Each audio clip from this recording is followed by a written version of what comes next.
cross, and we looked at you at the cross, Lord, and you just said, I love you. Just Lord, you love us, start from the cross, and you forgive us from the cross, Lord. Thank you, Jesus. And we love you, Lord. Thank you, Jesus. We look at you, Lord. We gaze at you, Lord. We gaze at your beauty, Lord. We gaze at the joy you were when you on the cross gave up your life, knowing that you did it once and saved mankind forever. Thank you, Jesus. And now, Lord, we are adopted children of God. As it says in Romans 8, we can go to the Father in the name of in Jesus' name and approach the mighty God as adopted children. Thank you, Jesus. Thank you so much for your mercy, Lord. Thank you, Jesus. Praise you. Thank you, Jesus. Yes, Lord, worthy are you, and there is none holy but only you. Holy is the Lamb that was slain on the cross, and worthy are you. And it's through your holiness, through your worthiness, through your holy blood that you sanctify us and redeem us. We are the ones who are redeemed. No longer under the curse, but under Abraham's blessings. Lord Jesus, as you take us through the journey of the scriptures, help us to renew our mind that will help us to renew our life, transform our life. And this transformation will not be for a moment, but will be a lifestyle that will not only keep us victorious, but we in turn will be able to teach others to be victorious. We thank you, we praise you in the glorious name of Jesus. Amen. Praise God. A very good evening to you. So how many of you have come with a well? I said, how many of you have come with a well? Those who were yesterday, they said, we have come with a well. Those who came today, they are saying, which well are you talking about? Hallelujah. Hallelujah. So last evening we learned that. Let's go there first. Gospel of John, chapter 4. And it was verse 14. Praise God. So this evening, we will see how to draw water from the well. Are you ready? Yes. Verse number 14. But whosoever drinks of the water that I shall give him shall never thirst. But the water that I shall give him shall be in only the preacher or the priest or the religious. Did he say only the preacher, priest, religious, or did he say everyone who drinks of his water? Everyone.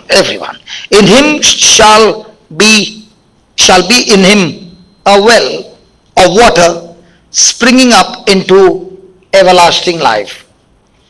In him shall be a well of water springing up into everlasting life. What is everlasting life? Everlasting. What is everlasting? What is everlasting eternal life? Forever? That's where you went wrong. Because a person who has disobeyed God, has got nothing to do with God, also lives forever, but the difference is he lives in hell and the other one lives in heaven. But both of them live forever. So everlasting life is a life with Christ forever. Hello? Where you are enjoying his presence forever. Amen? Now, did Jesus come to give us life? Do you have life? Hello? Do you have life? Yes. So did he come to give you life? Again, do you have life? So did he come to give you life? I asked the same question 3 times. First time you said yes, second time it became medium, third time you said I don't know. Hallelujah.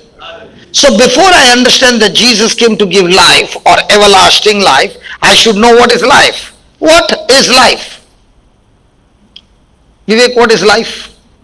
I said life, not wife. What is life? Yeah, life with Jesus. What is life? Do you have life? I did not say you are alive. I said, do you have life? Yes, what is life? Am I irritating you with too many questions? Some people say, why do you irritate us with questions? Because I'm asking you questions so that we understand what it means, and then you can change your life. So life is the sum total of my words, thoughts, emotions, feelings, decisions, actions, desire, will. The full total of it is my life. For example, if I have ungodly thoughts, what will be my life? Godly or ungodly? If I have ungodly words, what will be my life? If my desires are ungodly, what will be my life? So when Jesus came to give me life, he's saying, you got your words, your thoughts, your emotions, your desires. Are you willing to make an exchange with me? Where you are saying, Lord, from now on I will take your word and make it mine.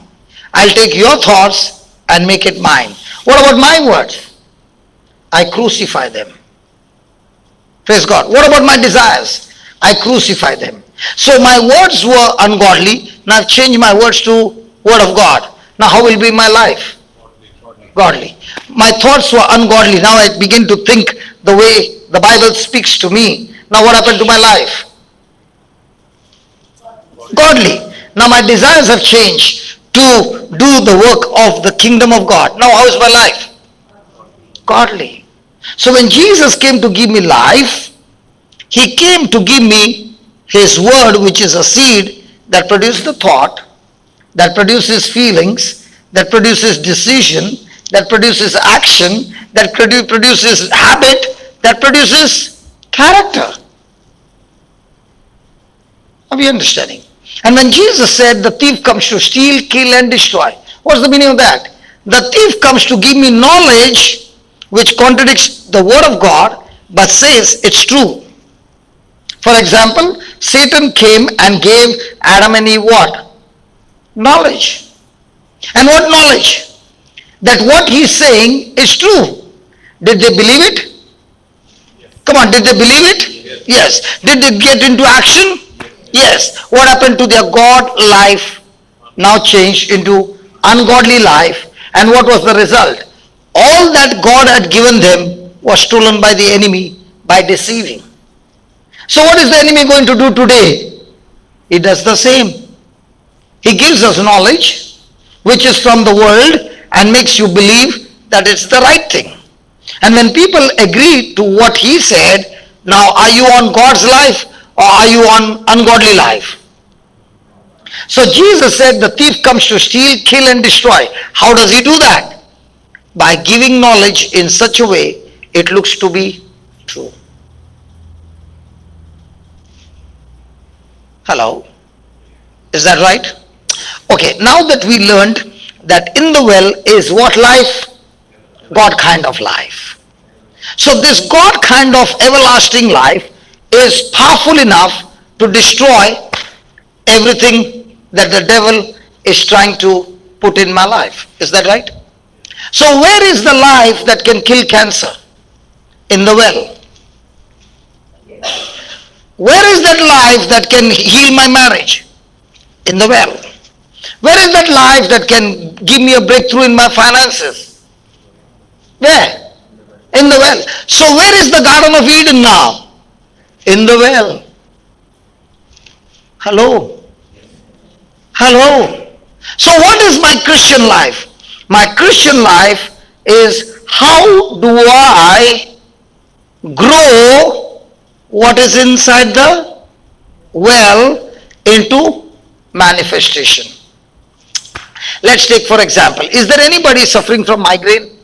God, give me one at least. You got migraine now, looking at me? Oh, anybody who has got headache? Lord, give me one at least, Lord, please, I beg you, Lord, one. Come on, anybody having headache? Okay, anybody having body pain? This is a liar, come on.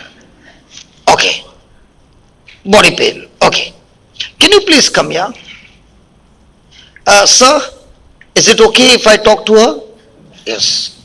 And is it okay you are going to be on the screen? Just see how you look. How come our colors are so different? On the camera. Yes. Yes, it's so, you look very pretty, praise God. Now, you got a body pain. Where's the power to heal her? Well. In the well. Yeah. Now, I'm going to call somebody else, okay? And I'm going to explain to her, okay? When I'm explaining, you only have to listen. And she will do what it says in the Bible, and the next moment, from her well will flow power that will heal you. So if from her well the power comes that heals you, from your well, can you use power to heal others? Yes. Yes, praise God. So we got to learn how to use the power to what? Use the power to set the captives free. Is it a good deal? Okay, my friend, give me Isaiah 61 verse 3.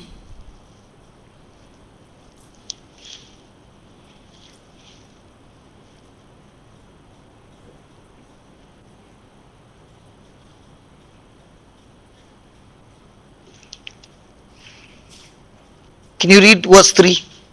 To appoint unto them that mourn in Zion, to give unto them beauty for ashes, the oil of joy for mourning, the garment of praise for the spirit of heaviness, that they might be called trees of righteousness, the planting of the Lord, that he might be glorified. So there are three things.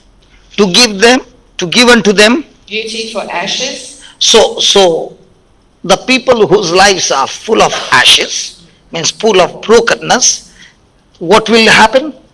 Beauty. They'll have beauty. Then, Oil. those who are mourning, Oil of joy. and then, Garment of praise for the spirit of heaviness.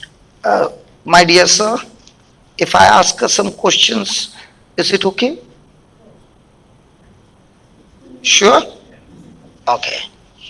Is it given their praise or garment of praise? Pardon? Is it given only praise or garment of praise? Garment of praise. So is there a difference between garment of praise and praise?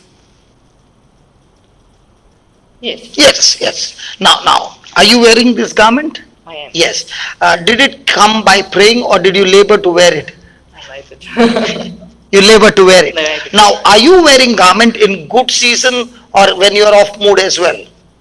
Always. Always. Yes. So whether the mood is good or bad, any situation, Yes. you cover yourself with garment. Yes. In the same way he is saying, when the spirit of heaviness is there, will you be able to praise? No. But just as you labor to wear your garment, in the same way there will be labor to praise God, because your mood is off mood. You don't feel like praising. You are hurt, you are bitter, but when you wear the garment of praise, what will happen? The power from the well will come out and destroy what? The heaviness, the spirit of heaviness. Isn't that good?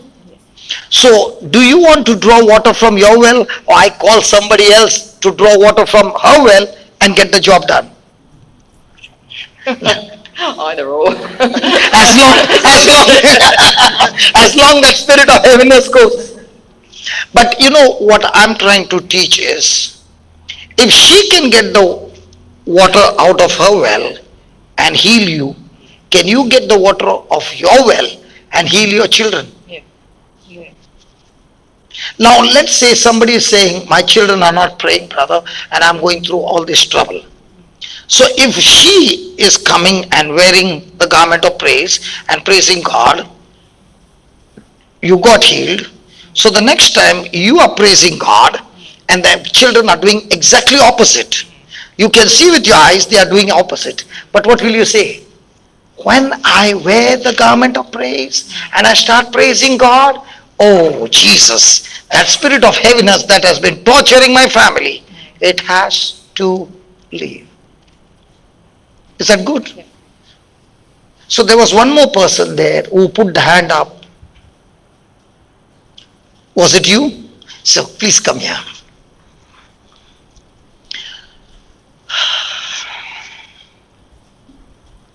Praise God.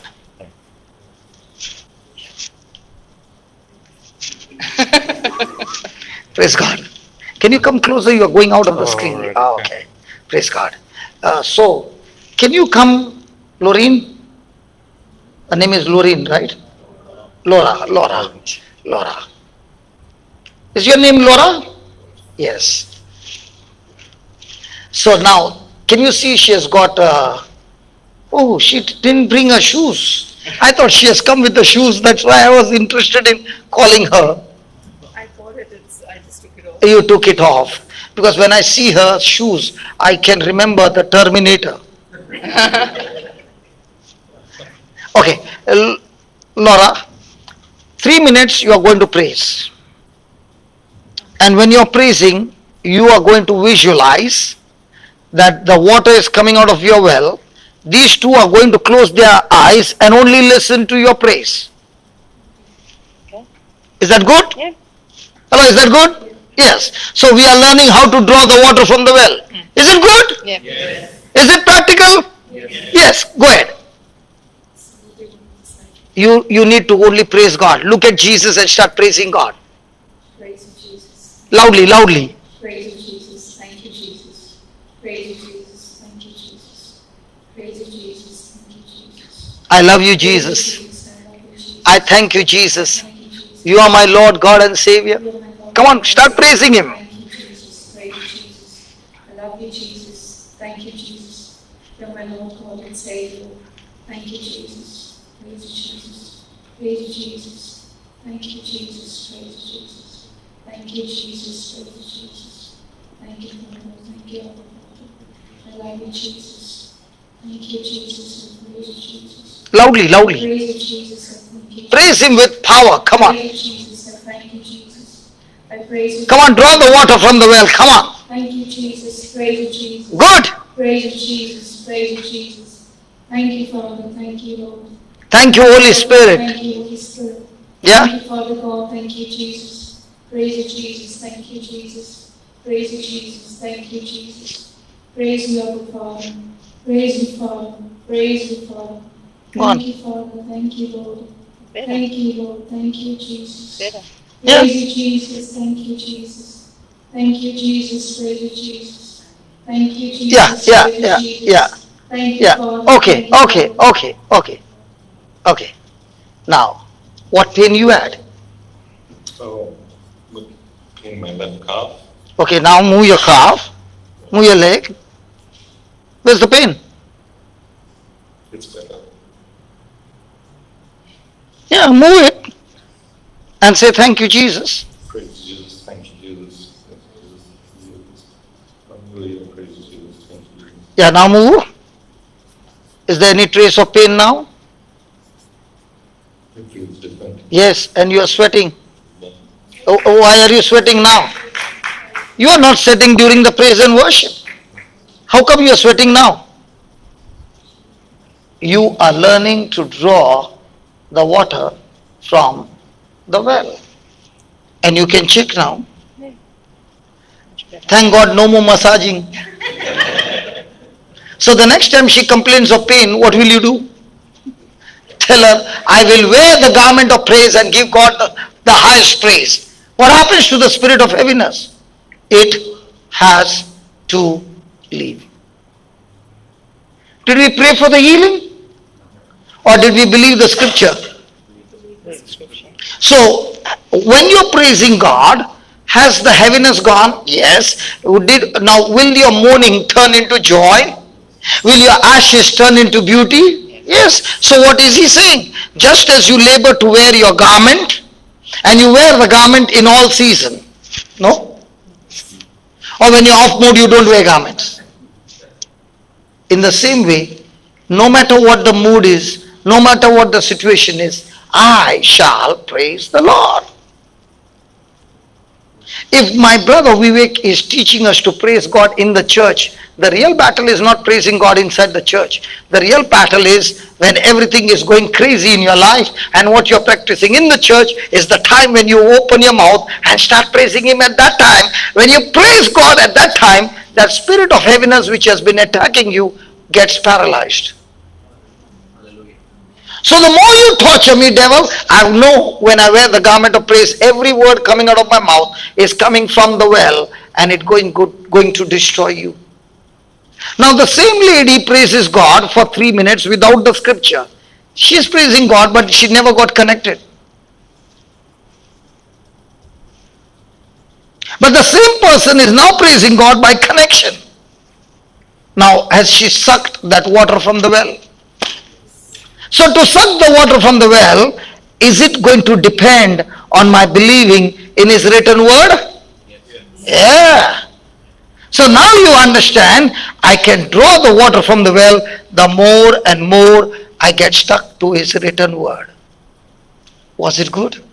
How many years you suffered? Oh, this one here, just a few months. Just a small one. But it's been getting worse though. But now it will got reversed. Got reversed. Yeah. So you could turn the reverse gear. Yeah. So if the doctor said it's going to get worse, you can tell, when I wear the garment of praise, what was getting worse is getting better, and what was coming against me is getting worse. So who is in charge of drawing the water from the well? Yeah. So can you tell God, please heal me? He's saying, can you draw that water from the well? So if you got a well, why are you looking at my well? Hello? Do we all got a well? Yep. So why do you need water from the preacher's well? Can't you start your own pump? Did she start a pump for 2 minutes? Did it affect these two? So when you open your mouth and let's say your family is not here, somewhere else, and you see everything is going crazy, can you start your pump? And when you're starting the pump, do you have confidence now that as I'm talking the word, there in the spiritual realm, the war has begun? So what's my job? My job is to keep speaking what the scripture says, and who is going to bash? The Holy Ghost is going to do the bashing. Let me give you an example. How do you watch WWF? Freestyle wrestling? He does. You don't watch? Okay, I watch. you watch. Okay, so let me tell you, there is tag team champion, Yes. tag team. Yeah. Okay, on the opposite side is a very strong opponent, and you are one, and you got a partner. If you get into the ring, he'll finish you in 2 minutes. Okay, would you like to go in? No. But your partner is so strong, he can finish both of them in one shot. Yeah. So do you want to get into the ring, or do you want to stay outside? Better being outside. Outside. So when you stay outside, what are you going to do? Cheer your partner. Cheer your partner. Yeah. So what is cheering the partner? When you start speaking the scripture, Holy Spirit gets in. When you're saying, I got a pain in my calf, who is inside the ring? Holy Spirit. Hey, when you're saying there is pain in my calf, who is inside the ring? You are. You are inside the ring. Now will he bash you up? Yes. But when you're standing outside and praising God, now who is in the ring? The Holy Spirit. The Holy Spirit. The problem with us is we Christians are saying, Holy Spirit, you stay aside. Let me go in. So when you come back after the service, you're still bashed up. Can you touch your neighbor and tell your neighbor, please don't get inside the ring? Husband is telling the wife, but the wife is not telling the husband. How does a person get into the ring? By speaking his problems. How does a person send the Holy Ghost into the ring? By speaking the scriptures. Now check. Total relief. Yeah. Now did you get inside the ring or outside the ring? Inside? No. If you get inside, he'll bash you up. Yeah. How does a Outside. person get inside? When you keep saying, Jesus, I got so much of pain in my hand. But when you say, praise the Lord, hallelujah, thank you, Jesus, hallelujah. My words have got power, Lord. It destroys that spirit of infirmity. Now, who is inside the ring? Oh, Spirit. So, how long you had this problem? 25 years. Wow. So, 25 years, who was inside the ring? Me. Now, what did you do? Did you ask for healing, or were you thanking and praising God? Praising God. But you did not even ask for healing. Who got inside the ring? Now, so many times you are done praising and worshiping God. But did you take a scripture and praise God? No. So your imagination was zero and your audio was clear. But there was no video. When there is no video and only audio, no power. Now you took this and you made a video and now you are expressing your audio video matching correctly. Now what happened to this? Gone. That book that you get is not a prayer book. It is a book to make video and open your mouth and speak the audio. Now result is guaranteed. Nobody looks to be happy. You know why? Do you know why? Because in our case, it is, God, you do the everything. I have surrendered all.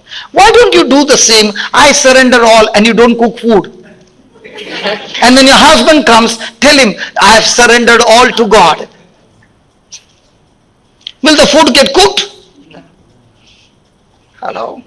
Vivek, what you are doing like this? Tell me. Praise God. Thank you very much. Thank you very much. So, Laura, could you think your 2 minutes praise could finish 25 years sickness? Praise God. Thank you. So, do you have a well? Come on, according to the scripture, do you have a well? To draw the water from the well, you need scriptures. And when you do what the scripture says, now have you agreed to God? Hello? So when you agree to God, is the Holy Spirit going to get into action? Who is your helper? What's the meaning of the word helper? The helper helps you to fight, but he doesn't fight. He helps you to fight. So when you do the speaking, he is helping you to fight, and that's how he destroys the sickness. Hello? Are you following? Now there might be some people who are here who have pain but did not put the hand out. You know what happens? You did not agree when the Lord, that's why my brother Vivek was saying, if you got something, put your hand out. The Holy Spirit is going to work that miracle. But what were you doing? You're feeling shy, and might be the devil saying, darling, I love you so much. Please don't put your hand up. If you put your hand up, I'll have to leave you forever.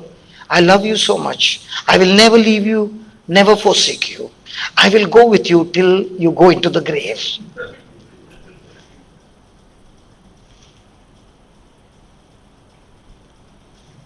Praise God.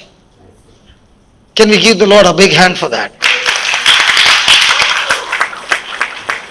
So who is supposed to draw that water from the well? How do you draw the water from the well?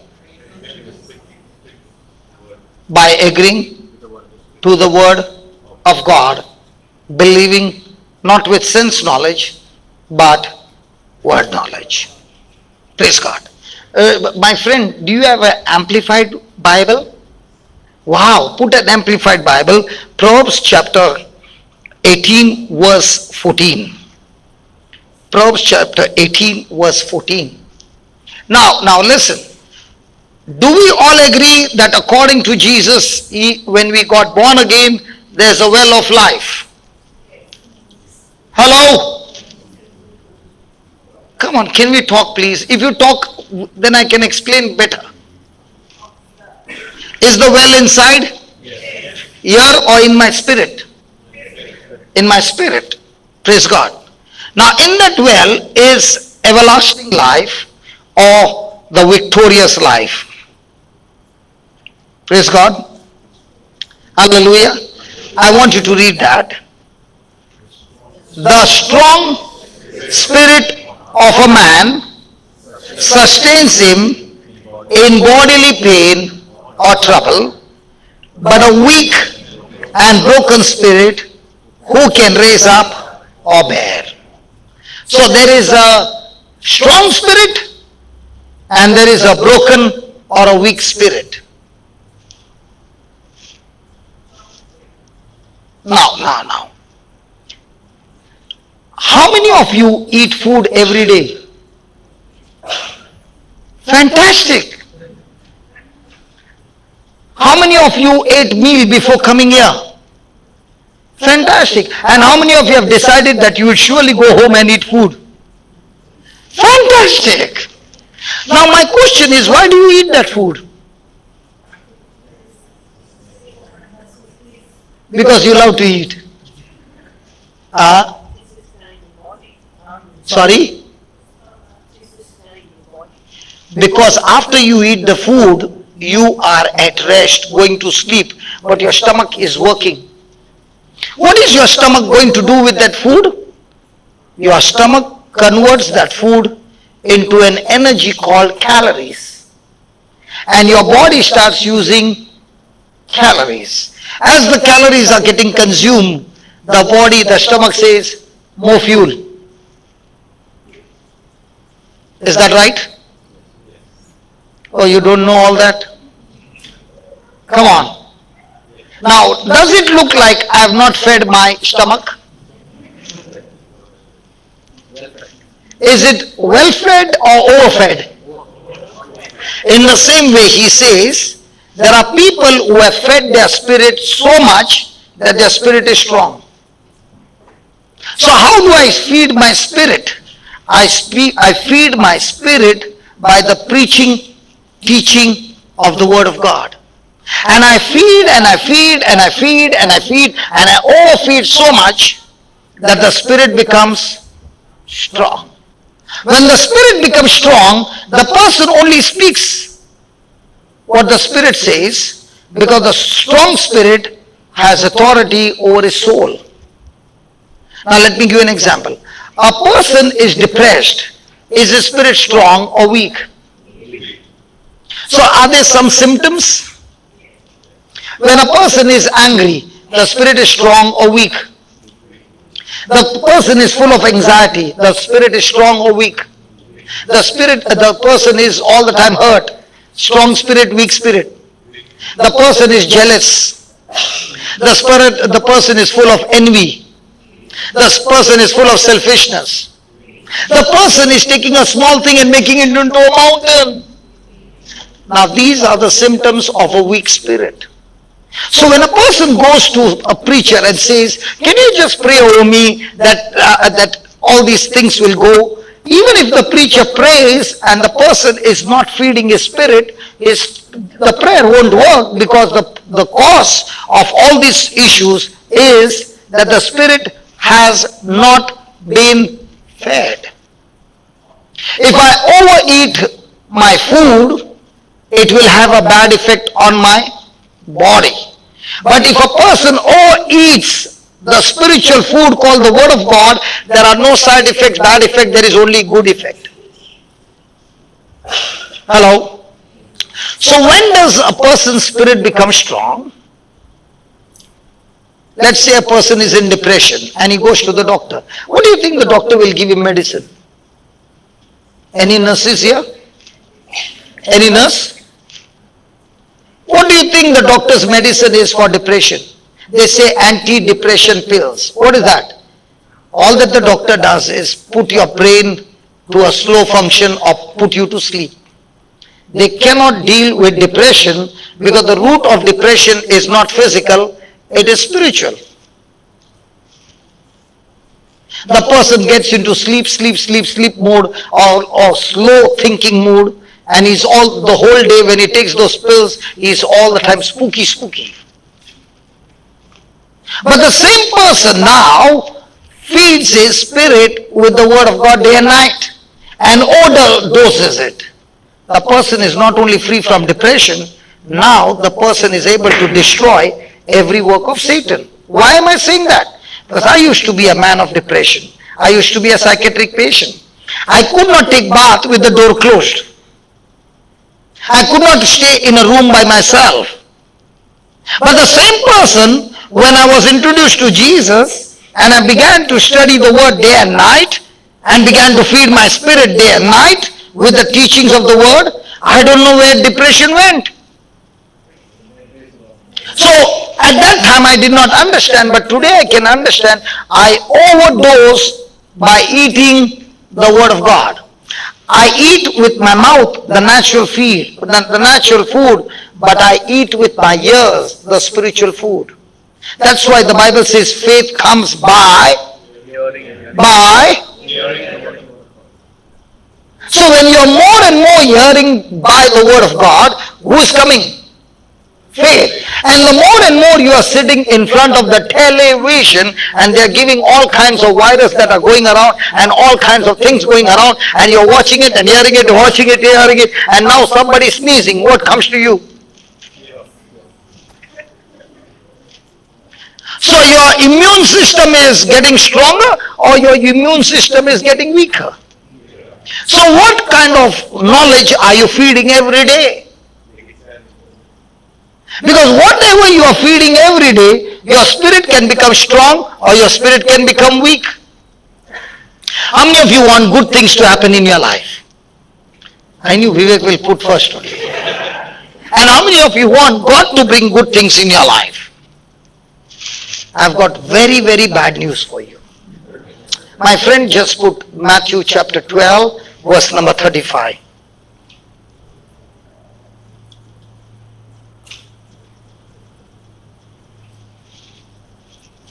Is it interesting to know how my life will be in the future?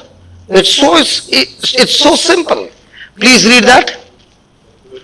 A good God,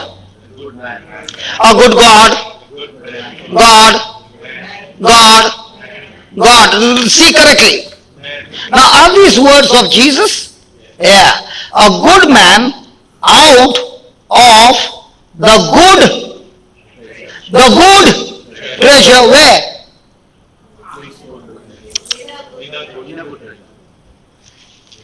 A good man, hey, you change the translation.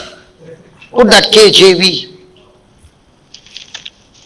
That's why when you change the translation, the meaning began to change. 35.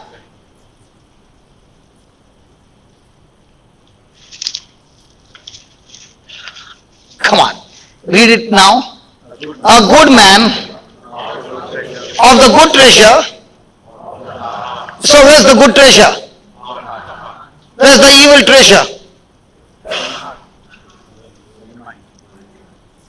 A good man out of the good treasure of the heart brings forth. So who is supposed to bring good things in your life? God. Very good. Hello, please read that. Please understand the system. So who is supposed to bring good things in your life, Brother Vivek? You. So why did you put 2 hands, 2 legs up? Because in our understanding or the knowledge we have, we believe that God is the one who is going to bring good things. Listen, God is the one who has given you the good treasure. But planting in your heart is your job. For example, when there is a fight, a little argument, can a wife tell the husband, do you know what your mama did to me? And the mama is dead 15 years back. But is the wife treasuring it even today in her heart? Hello, possible? Come on, possible? So what's the heart full of? The bad memories, Now has she treasured? Yes. When the right time comes, she opens the heart and gives it to the husband. Now, is she bringing good things in a marriage? Is it going to be healthy? So what is the meaning of the word treasure in your heart? Anything that aligns with the word of God is a good treasure. Anything that does not align with the word of God is evil. So let's take, for example, the good man and the evil man. Praise God. When the 12 spies went to spy the land and they came back, did they bring some report? Yes. Did all the 12 see the same thing? Yes. Did they come and speak the same thing? Now, 10 said, there are giants. Did Caleb and Joshua say there are giants? Yes. They did not deny that. Did the 10 say the giants are very powerful? Yes. Did Caleb say they are powerful, or did he say, let's go and take over the land? Let's go and take over the land. Did they say the giants are so big we look like grasshoppers? Yes. Did Caleb say, let's go and take over the land? Yes. Did they say they eat people? Yes. Did Caleb say, let's go and take over the land? Now, when they spoke what they saw, okay, let's go and see there. Numbers 13, 32. Okay, start with 31. Okay, start with 30. Numbers 13:30. Two sets of people, Caleb and the 10 spies. There is Caleb and Joshua on one side, 10 spies on the other side. Caleb stilled the people before Moses and said, let us go up at once and possess it, for we are well able to overcome it. But the men that went up with him said, we be not able to go up against the people, for they are stronger than we. And they brought up and, come on, 32. Oh, Numbers 13:32. Let's start again with 30.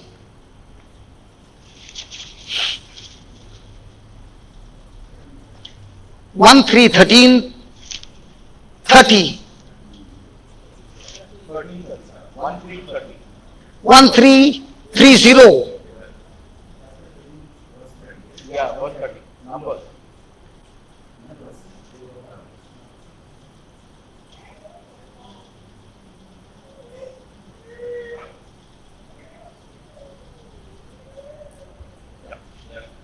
Very good. When he and I agreed, did it come on the screen right? When he and I did not agree, did it come on the screen right? In the same way, when I and God agree on the scripture, is it coming on the screen right? When it doesn't agree, will it ever come right? Hello? Can we talk? Can you tell your people to talk to me? Listen, can we be free and talk? We will learn better. Can you be free? Say hi to your neighbor, come on. Say hi to your neighbor. Sometimes you might find your neighbor very serious. Shake your neighbor and say hi. When the spirit of heaviness is there, that time you are very stiff. Are you free now? Now look at your neighbor and give a smile, please. Is your neighbor giving smile or still serious? And if your neighbor is not giving smile, start tickling or do something, but make your neighbor smile. Everybody smiling? Now look at me and smile. Come on, look at me and smile. You know all this time how you are looking?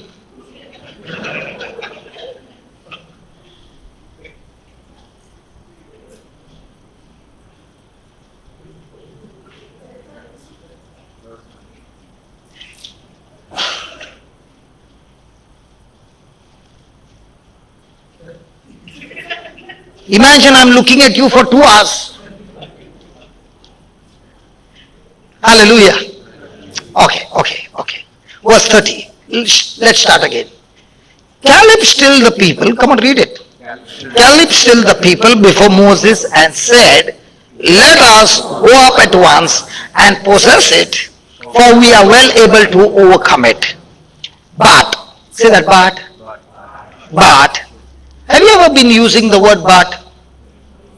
When does a person use the word but? When does a person use the word but? Okay, for example, I know that the word of God is true. I know Jesus is a healer. I know he delivers. I know he does miracles. But I got pain. Now what did he mean by saying, but I got pain in my back? Whenever a person uses the word but, whatever he spoke before the but is not what he believes. What he speaks after the word but is what he believes. So Caleb has been saying faith, and these 10 are saying but the men that went up with him said, we be not able to go up at once against the people, for they are stronger than we. And they brought up an,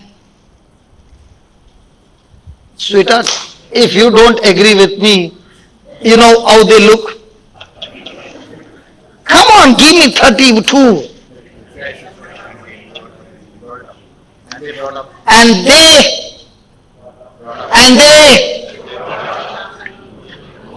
pause. The Bible says they brought up an evil report. Now, question. Did they speak what they saw? Yes. Were they giants? Yes. Were they strong? Yes. Were they eating people? Yes. So if they spoke what they saw, is it an evil report? Huh? Who said that? Is it an evil report? So is it an evil report? So next time you see me and you say something, so next time you look at me and you say, brother, you are, so it's an evil report? Come on, when does it become an evil report? As long as they saw and they spoke what they saw, it's not an evil report. But the moment they said in verse number 31, but the men that went up with him said, we be not able to go up against the people. Now, had God told them, I have given you the land. So what was their job? To go and take possession of the land. So when God said, go and take possession of the land, what are they saying? No. So when they spoke against God's word, it became an evil report. So in our life, do we carry evil report? For example, somebody is going around and telling, please keep me in prayer. What prayer? I am diabetes. Is it an evil report? So you should not go around asking for prayer? Why? No, you are wrong. Why did the report become an evil report? When a person says, I am diabetic, please pray for me, is it a good report, evil report? Because he keeps preaching that and he keeps getting it. No, not because of that. Because the moment he said, I got diabetes, he went against God's word which said, by stripes and wounds you have been healed. So did he now carry an evil treasure or good treasure? As long as you are speaking a fact. Now for example, okay, let me explain to you. I got diabetes and I'm saying to Vivek, brother, I got diabetes, but I am believing, brother, that by the wounds of Jesus I am healed. Can you pray with me in agreement that I am healed completely by the wounds of Jesus? Now did I speak the good report or the evil report? But now I am saying, I know, brother, what you are preaching was true. By the wounds of Jesus I am healed. I know that God is a healer, He is a living God, but I got diabetes. Now is it a good report or an evil report? Are you understanding? So most of the time, do we carry good report, evil report? Nobody wants to talk. Can we talk? Good report, evil report. Come on. So if you're carrying evil report, who is bringing bad things in your life? Put that Matthew 12:35, please.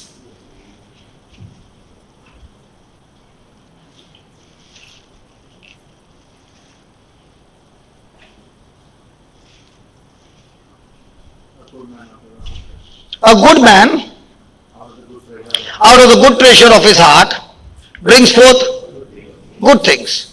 An evil man out of the evil treasure of the heart brings forth. So who is in charge to bring good or bad? So when I called that sister, was I talking to her good report or a bad report? When I showed her the garment of praise. So all that I was telling her is, can you agree with this good report? What was I telling her? The good report. Now the moment they changed their thinking to the report and they began to exercise their faith, now will that change the bad thing to a good thing? Are you understanding, please? Are you following? So in one day, how much of knowledge are you planting in your heart from the kingdom of God, and how much of knowledge are you planting in your heart from the world? Because whatever is entering your heart is going to decide good thing or evil thing being manifested in your future. Please understand that this is the system, how it works. So if you are with people who always, their lifestyle is faith, the word of God, and you stick to those people for 1 week, do you know what happens? It's contagious. It will rub on you. And the evil things that are happening will now start getting destroyed. If the right person comes into your life will change for better. If a wrong person enters your good life will turn into worst. So good or evil person is decided by what? What's in your heart. Not by your appearance. Can you write down? Can you please write down? A strong spirit makes a way for God to move. A strong spirit makes a way for God to move. But if I am talking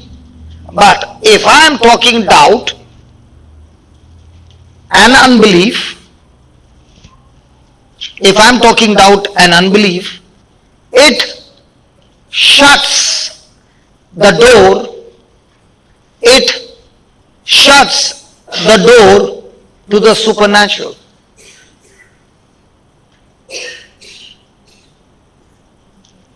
Praise God. So who is in charge to keep the door of the supernatural open? Now did these 10 spies speak their faith or their fear? So when they spoke the word and the Israelites heard it, did they agree with Caleb or did they agree with these people? Come on, whose knowledge did they take? These 10 people. Now did they also destroy their future for receiving the wrong knowledge? Was it their land, their inheritance? Yes. Were they able to enjoy it? No. In the same way, through Jesus' death on the cross, is those promises my inheritance? Yes. But if I have the knowledge of the world, will I ever experience the manifestation of those promises? No, never. Never. Now somebody will say, but what if I'm praying day and night? Surely it will not manifest. Because Jesus never said to anybody, your prayer has healed you. What did he say? Your faith has healed you. So faith is praying or faith is believing? And what is praying? What you are believing when you open your mouth and say is your prayer. So if your believing was wrong, then what happens to your prayer? Hey baby, are you not comfortable? You got two big people around you and you're still struggling. Are they squeezing you? Then be comfortable and pay attention. Okay? Praise God. So what was I saying? When I'm believing what God's word is saying and I'm opening my mouth, agreeing to what God is saying, it becomes my prayer of faith. Now when they opened their mouth and they said those words, it became the words of fear. What happened to the Israelites? They received that words of fear and they also spoke the same thing. Now could they go to the promised land? No. Was it theirs? Yes. Did their own words keep them in the desert for the next 40 years? And did they all die in the desert? Yes. Was it God's plan for them to die? No. God's plan for them was the promised land. In the same way, is God's plan for us the promised land here, life in abundance? Yes. Did Jesus come to give us that? Yes. But are we going to experience that? It's not going to depend on Jesus. It's going to depend on me, what's in my heart. If the word of God is in my heart and I speak the word and I believe the word, will my future change in life in abundance? Yes. But if my treasure in my heart is everything opposite to the word of God, now will it ever come? I myself have shut the door for the supernatural. So the devil understands, if I have to destroy this person, I have to make his spirit weak. And then what does he use? He uses senses to make my spirit weak. What do I use? I use the word of God to make my spirit strong. So every day my senses are communicating to me, and every day the word is communicating to my spirit. So if a person's spirit grows stronger and stronger by feeding on the word of God, in no time he can face, put that Proverbs 18:14 amplified. Proverbs 18:14 amplified.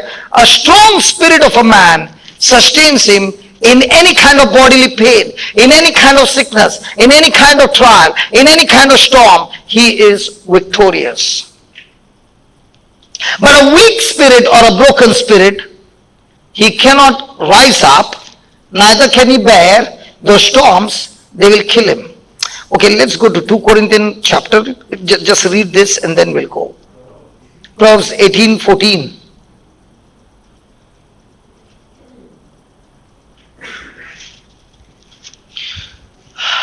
Can you read that? The strong spirit of a man, amplified. Did you give me amplified?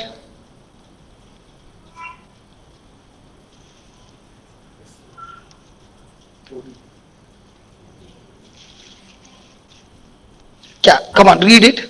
The strong spirit of a man sustains him in. So who gives him victory over bodily pain? Who gives him victory over any kind of sickness and disease? Who gives him victory over every trial of his life? So what's my job?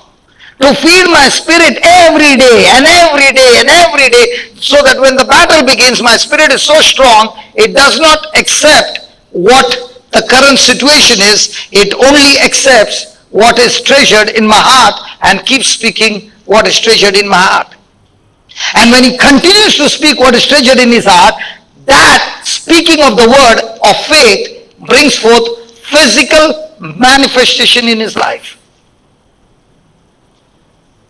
Okay, let's see. Give me 2 Corinthians chapter 11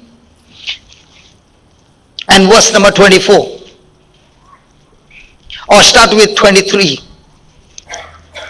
from KJV.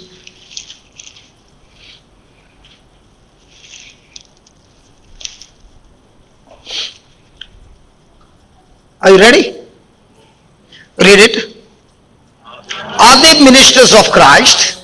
I speak as a fool. I am more in labors more abundant, in stripes above measures, in prison more frequent, in death often. Now watch this. Of the Jews, come on, next one. Of the Jews, 5 times I received what? 40 stripes save 1. How many did Jesus receive? 40. How many did Paul receive? 39. How many times? 5 times. Means how much times? 195 times. Now was Paul strong in spirit or weak in spirit? That's why when they gave him those lashes, did it shake him? No. Was he ready to face it? So who gave him the strength to face those lashes? The strong spirit. So when is the spirit strong? When he's been feeding on the word of God. Who is the word of God? Nikki, who is the word of God? Jesus. Yesterday's experience. So if you're feeding yourself with the word of God, you're feeding yourself with whom? Jesus. So will he make your spirit strong? So was Paul broken in these lashes or was he victorious? Okay, then. Thrice was I beaten with rods. Was he still strong? Why? Strong spirit. Once I was stoned. He was stoned and people thought he's dead and they left him outside the city. After some time, he woke up. And when he woke up, where is he going? Back to the same city. What for? To preach the gospel. You mean to say those stoning where he was bleeding and they thought he's dead did not affect Paul? No. Why? Because his spirit was strong. What about Stephen? Who was stoned to death. Did he have a strong spirit? Now when he had a strong spirit, did he look at those persecutors with hatred and curse them, or did he look at them with love and said, Father, do not hold a sin against them? Why? Because the spirit is strong. What about Peter, who was hiding? But on the day of Pentecost, is he still hiding? No. His spirit has become so strong, he has come out in the open and is preaching the gospel. Are you understanding? So is it a person's boldness and courage, or is it the feeding of the word that makes a person bold and courageous? So what are you feeding every day? The reason you are worried is because it is a symptom your spirit is weak. The reason you are doubting is because your spirit is weak. Now you are praying to God and you're saying, God, please get me out. He's saying, listen, if you can make your spirit strong, that strong spirit will get you out. You're trying to say, Lord, please help me to drive this car to the other side, and there's no fuel. And you're praying to God, God, please move the car. He's saying, fill the fuel, the car will move. In the same way, feed the fuel, feed yourself with the word of God. That's the fuel to get connected to the kingdom of heaven. But you are not feeding the word of God, you are feeding the words of the doctor and expecting the fuel to take you to victory. Are you understanding? Look at that. Once I was stoned, thrice I suffered shipwreck. How many of you can spend in the sea day and night and still be cool? Would there be sharks around? But did God keep Paul still victorious?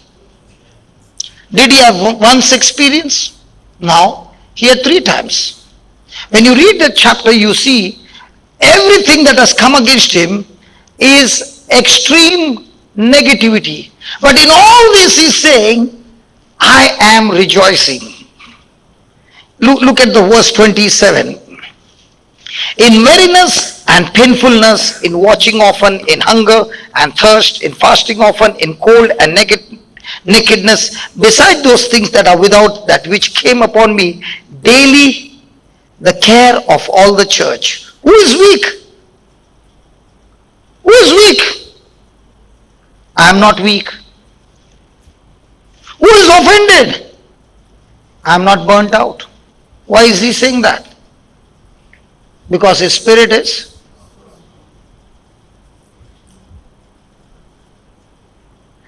Which one is better? After I get hit, then start feeding my spirit and start making it strong, or I make the spirit strong from now on, so that the day the battle begins, your immunity in the spiritual world is to the peak. Hey, which one is good? Now, every army, military, air force and all, do they have everyday exercise practicing their arms and ammunition? What about the Christians? We are the only army of God, the soldiers of God, who get hit, and after getting hit, one organ is gone, two organs are gone. Now you are saying, God, can I join the army?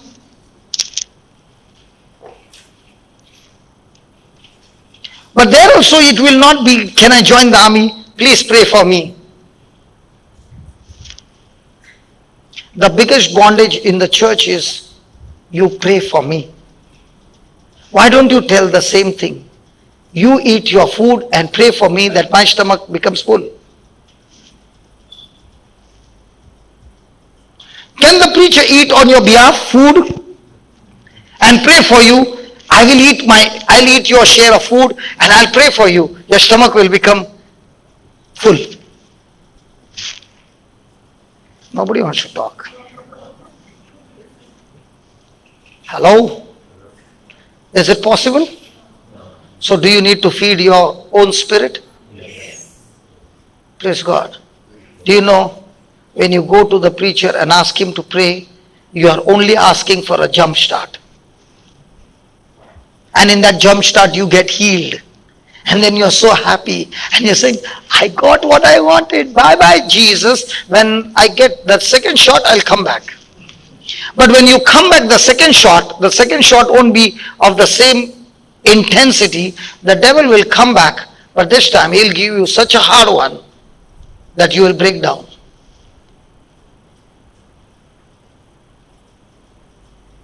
So write down with bold capital letters, please. If you want, you can double the line. Don't miss it. Having a strong spirit keeps the door open. Having the strong spirit keeps the door open for God to move.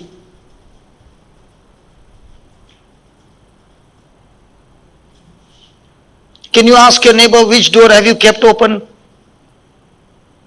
For God to move or the devil to move? Hello? What is the husband saying? No, tell me. You were preaching better than me and she was looking at me and you were preaching. Tell me, brother, what did you preach your wife? You are asking her which door is open? Are you living with her? So can't you see the symptoms?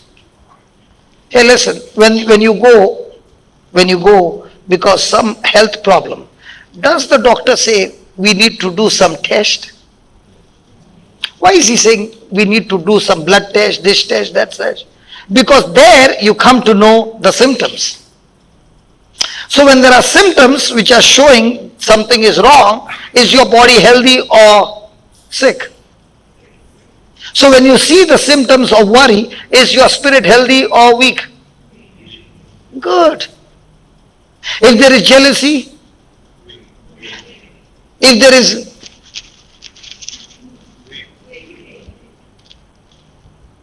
I did not even say anything.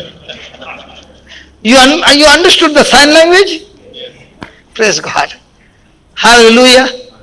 And if their spirit is weak, do you think in your future things will change in your favor? No. But if you feed your spirit with the word of God, now will your spirit become strong? Now let's take an example. Was Saul persecuting the church? At that time, did he have scriptures? He was a Pharisee man. He was a learned person who was teaching scriptures. But did he come against the church? Why? He had the scriptures, but he did not have the right interpretation. That's why he was the cause of bringing havoc among the Christians. But on the way to Damascus, where he was going to persecute the church, did he meet Jesus? Did he ask, "Who are you, Lord?" What did he hear? "I'm Jesus of Nazareth. Why do you persecute me?" And when he got introduced to Jesus, what was his next question?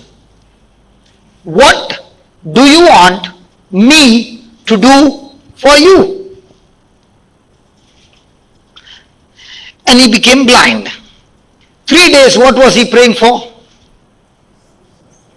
For healing of his eyes. He never prayed for the healing of his eyes. 3 days, even though he was blind, he was saying, "What is my assignment from you?" And Ananias came and met him, and God spoke to Saul and said, "There's a man named Ananias coming." And he also spoke to Ananias, "Go and meet the Saul." And what did he say? "That man I'm not going, he's a killer man." And God said, "No, he's one of us. Go and meet him." Now, did Ananias have the guts to go? Yeah. When he met Saul, did he say, "Jesus of Nazareth sent me, whom you met on the way to Damascus"? So, brother Saul, believe in the Lord Jesus and be baptized. And then he said, "Receive sight." Did Saul get sight? What sight did he get? Not only the physical sight, he got the spiritual sight. And now that same Saul who was persecuting the church is doing what? Preaching about Jesus. The moment he is preaching about Jesus, does he need to let go of his position, titles, authority, everything? Was he ready to exchange everything? So now Saul, when he is doing that, is his spirit strong or weak?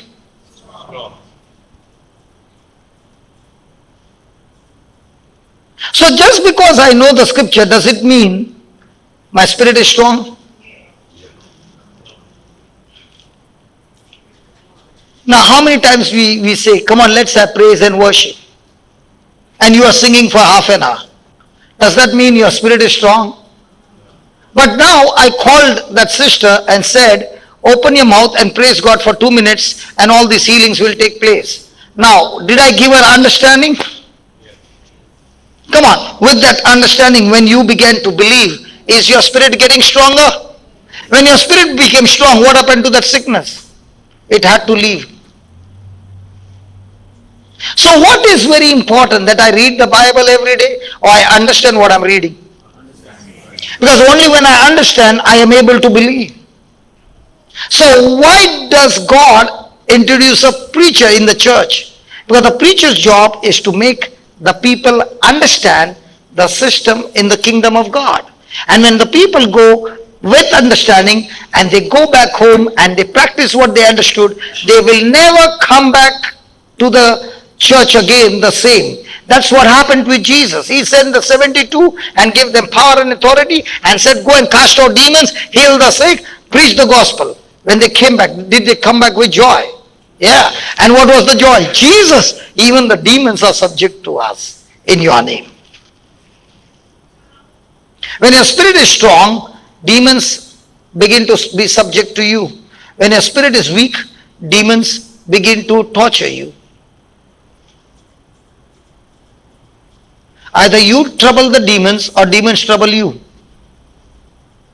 Who is the deciding factor? Your spirit. I'm the same person where demons were torturing me. When they prayed over me, I was rolling on the ground because I was not under my mind was not under my control. It was under the control of Satan.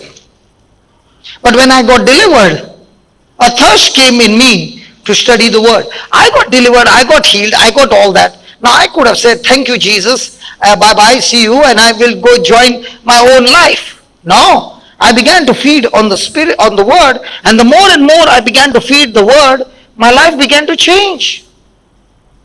Why did it begin to change? Because when you are strong in spirit, anything that has gripped you from Satan, that grip has no more power. It will be loosened because your spirit is strong. Hallelujah. So write down.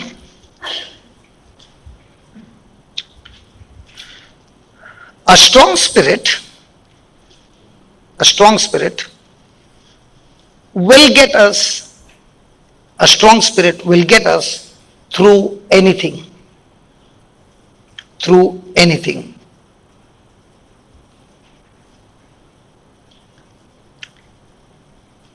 It will cause us. Are there some notebooks there, sister? See, the books are there, the pen is there, everything is there. Listen, my friend, you can sit down here and write nothing. I guarantee you, you can't remember what is being taught. But when you come here and sit and write, and you go back home and what you have written, you practice for 1 month and see for yourself what has stuck to you like a chewing gum for 20 years, 25 years, it has to leave. Why? Because you are feeding your spirit with the word, with the truth. That's why we provide you books free, pen free, the scriptures free, everything free. We can do all that for you, but feeding your spirit is not in my hand. Feeding your spirit is in your hand. And might be today everything is all right. But I tell you one thing, as long as you're breathing, Jesus said, in this life you will have many tribulations. But you be of good cheer, I have overcome the world. What is he saying? He is saying you are going to face troubles after troubles from Satan because he hates you, because you belong to Jesus. But he says, I have overcome the world. I have overcome the world to show you how you, through me, can overcome the world as well. So write down, a strong spirit will cause us to overcome physical attacks, financial problems, relational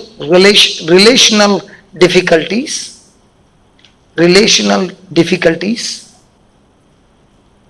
job, career, ministry setbacks,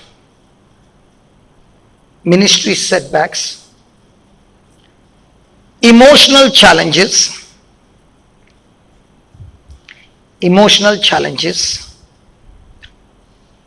everything the devil throws away. Everything the devil throws away.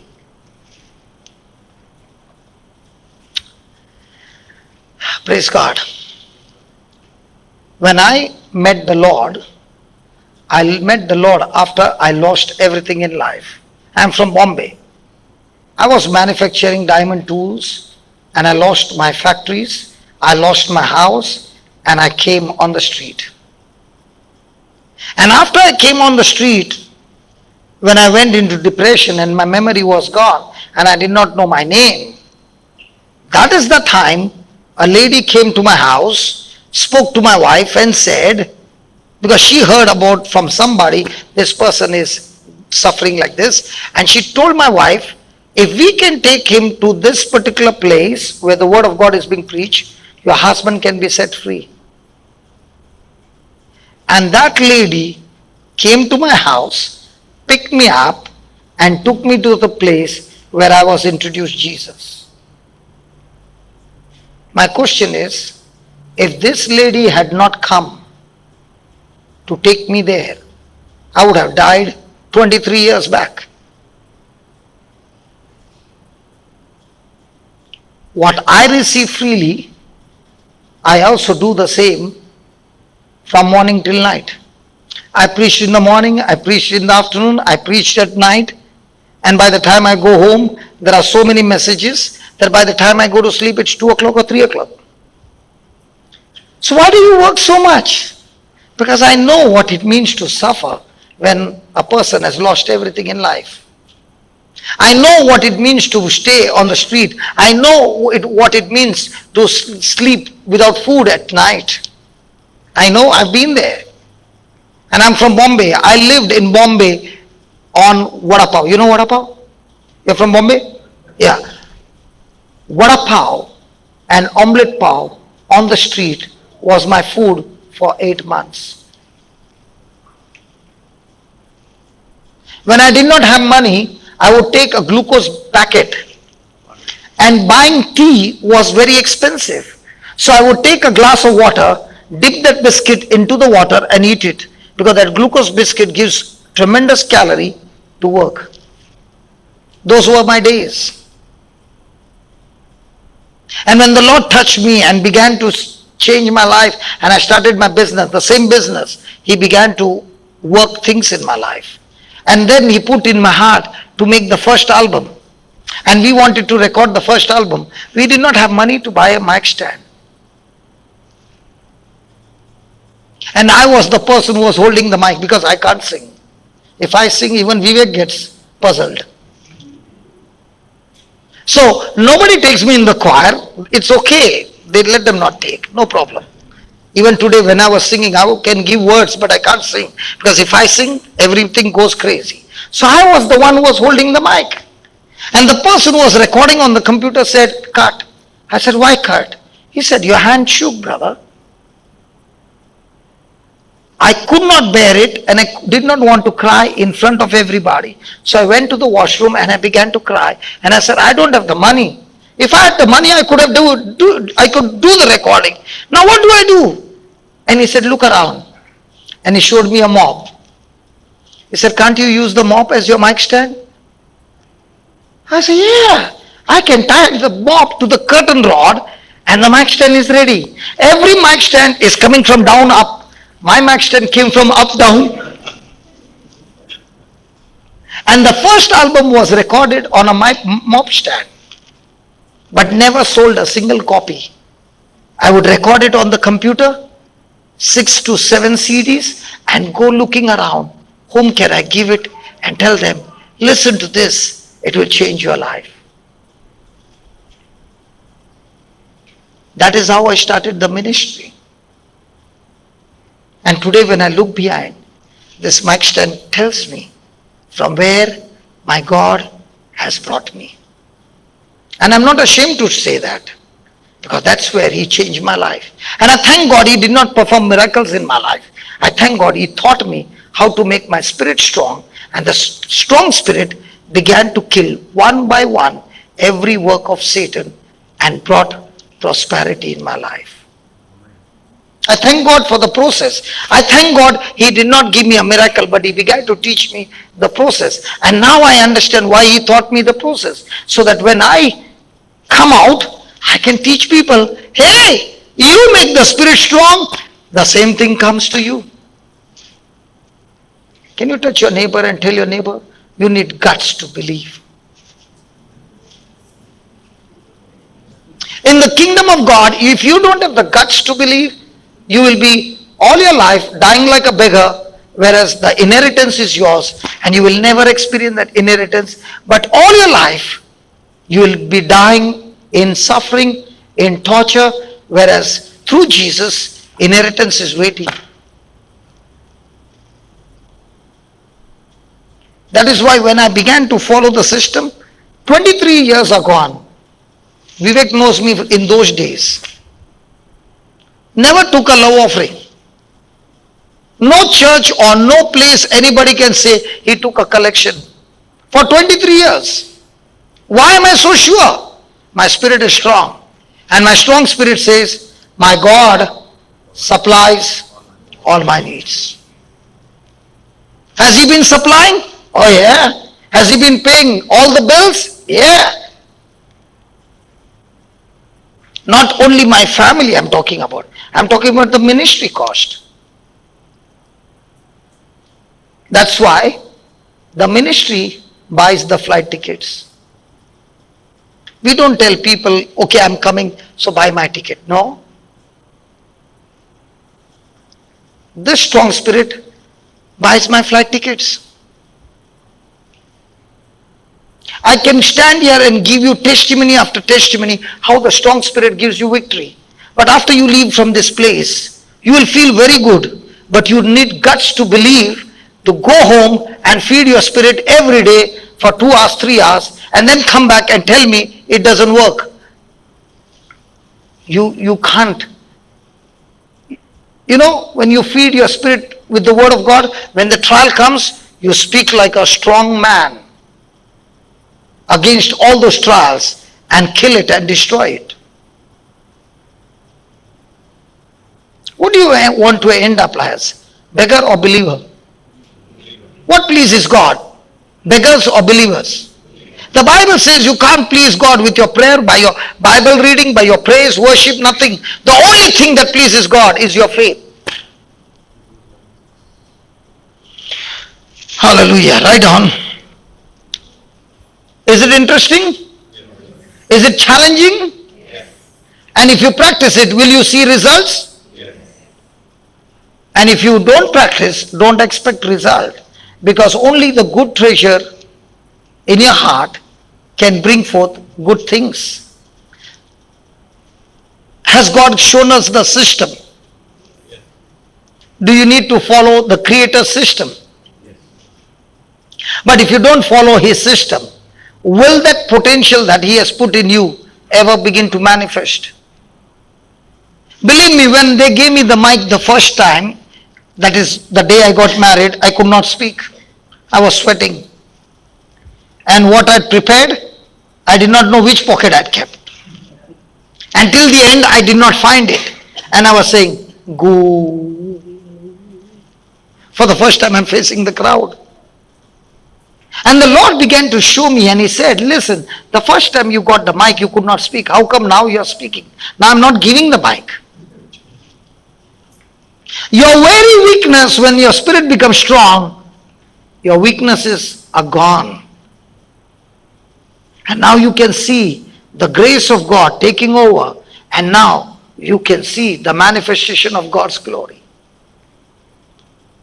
When you open your mouth and you speak the word, when your spirit is strong, there is manifestation. You can see those Holy Spirit whom you can't see doing amazing things in our midst. But when your spirit is weak, have you ever heard this, let's storm heaven? Yes. Have you heard that? You don't need to storm heaven, you need to storm your mind. The problem is not in heaven, the problem is here with unbelief. Hello? You know, when I heard that, I also was saying, Lord, I need to storm heaven. He said, when you came from school, did you keep banging the door? And Mama said, no, I will not open. And after all that banging, she opened the door. And then she said, kneel down and come kneeling to the kitchen. Then I will feed you. Did Mama do that? Hello? No. Or was Mama waiting for the baby to come home and prepare all the food? If your Mama can do that, you mean to say, I am such a cruel God that I'll keep the windows all closed? It is not that I've closed the windows. It is your own doubts, your own unbelief that has shut the door to the supernatural and has opened the door for the devil to destroy you by your own words.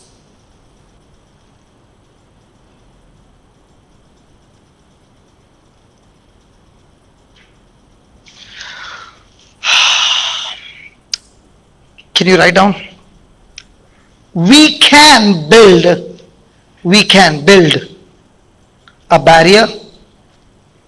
We can build a barrier. Is there anybody who has got a hearing problem, hearing aid? Anybody having a hearing aid? You can't hear? Wow! After I finish? Yeah. Now you got a proof? Can she hear? No. So after we finish dictation, who wants to open that ear?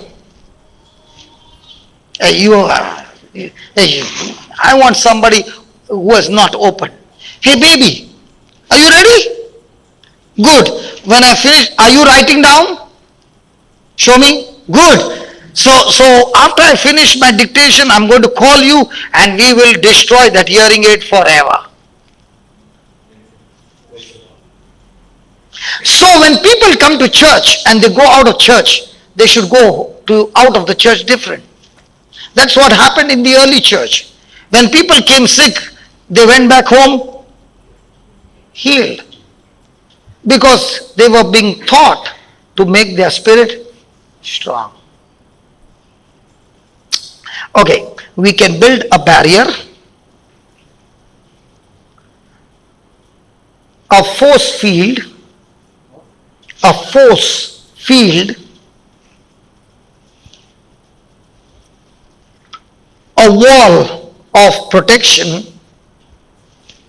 a wall of protection, around us. So, when the storms of life hit, we stand like a rock.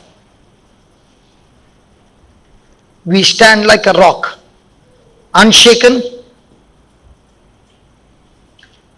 and unmovable. Unshaken and unmovable.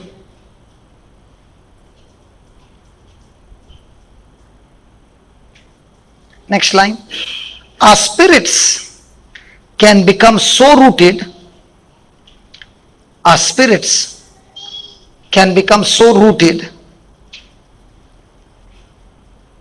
grounded, and established in the word, rooted, grounded, and established in the word, that we can actually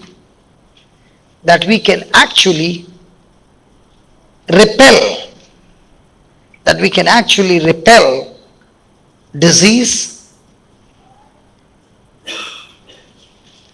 stop cares, resist sin. Care is worry. Resist sin, override doubt, dissolve offenses,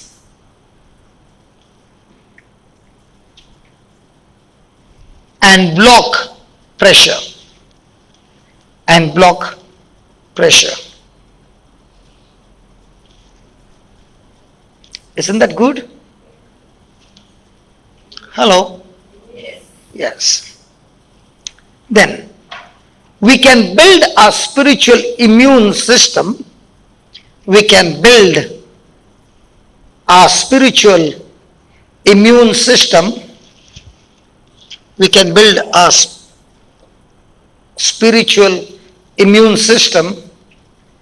That sickness can't penetrate it.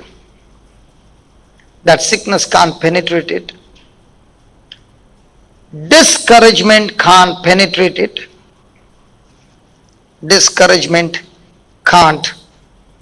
it. Fear can't stop it. Bad news can't move it. And adversity can't affect it.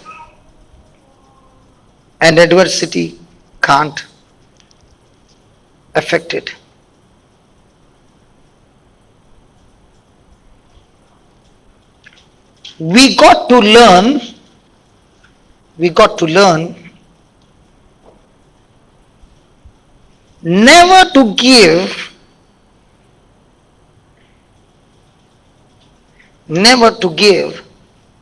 the devil, never to give the devil place, never to give the devil place by what we are saying. Never to give the devil the place by how? By what we are saying. So if a person is saying doubts, is his spirit strong or weak? A person is talking about his problem, strong spirit, weak spirit. A person is always in fear. Now you understand? So when a person is facing all kinds of negative things, but is still speaking the word of God, will that word destroy the works of Satan? Okay, I will give you a prayer how to heal the sick. And she will write it down. She will come here and do exactly what she has written, and her ears will open. Is it good? So can you use that same prayer in your everyday life? Come on. Give me Mark 11:22, please. 23. And based on the scripture, we are going to write the prayer. Then you read what you have written and you read what the scripture says. It is identical, and when you do what the word of God says, is your spirit going to be strong or weak? So will that strong spirit, now what you are writing, you treasure it in your heart, will it bring good thing or bad thing? So can you fix now the issues of life? Yes. So write down, Lord Jesus, Lord Jesus, I thank you, I praise you.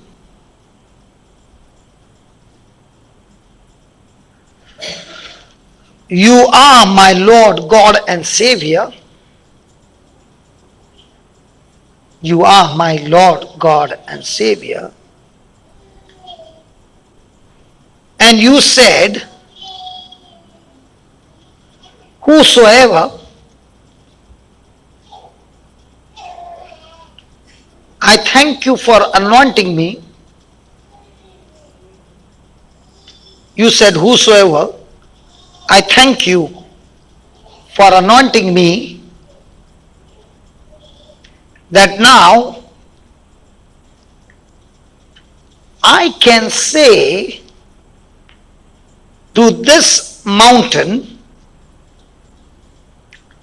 I can now say to this mountain, in bracket write down, spirit of infirmity.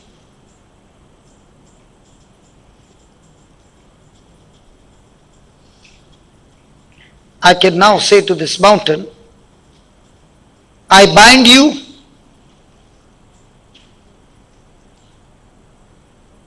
I curse you, just like Lord Jesus, you cursed the fig tree and it died from the root.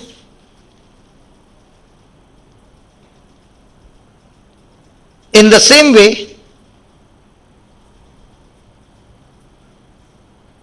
this sickness, this infirmity is dead from the root.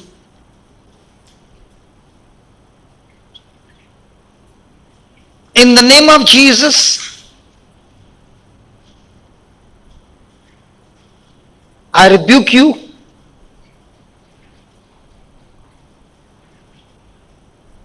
and I command you, get out of this body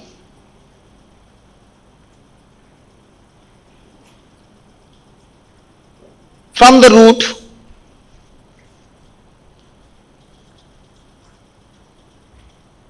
and be planted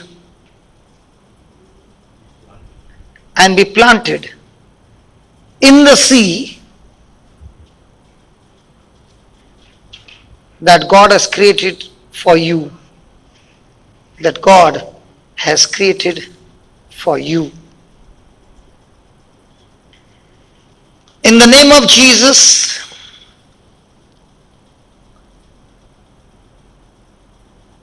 I speak to all the bones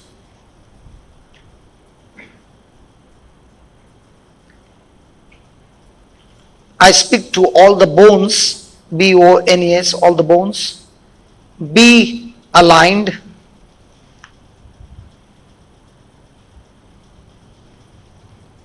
recreated, restored, joints lubricated with the blood of Jesus, joints lubricated with the blood of Jesus.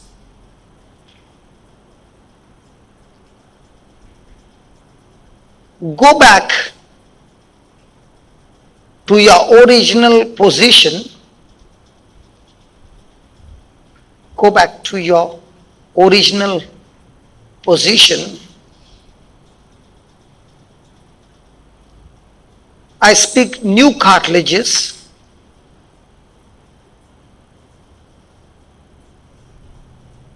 ligaments,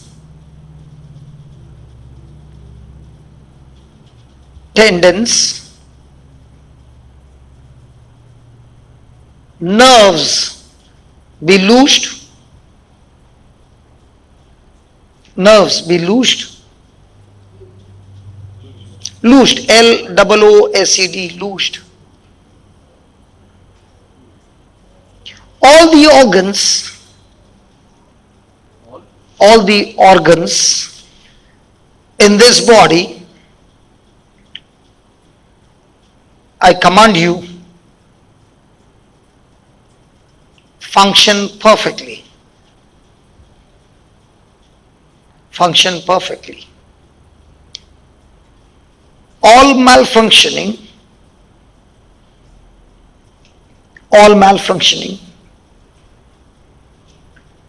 be stopped right now.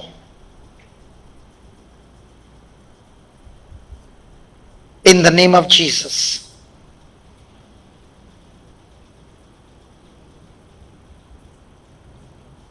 I declare, by the wounds of Jesus,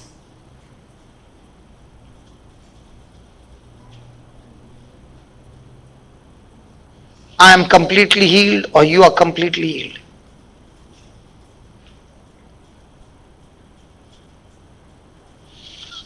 Praise God.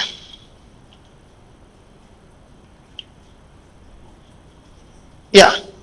Can you bring your book and come here, Baba?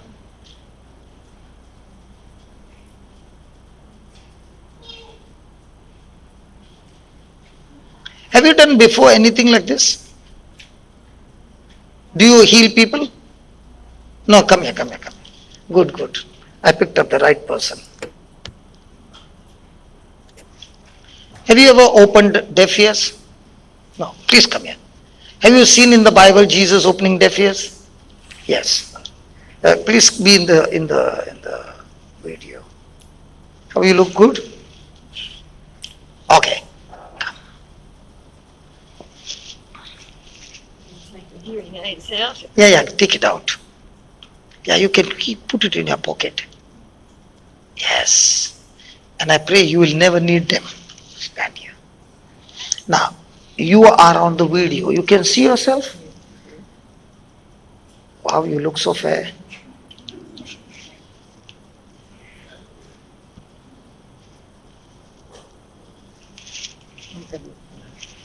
Okay.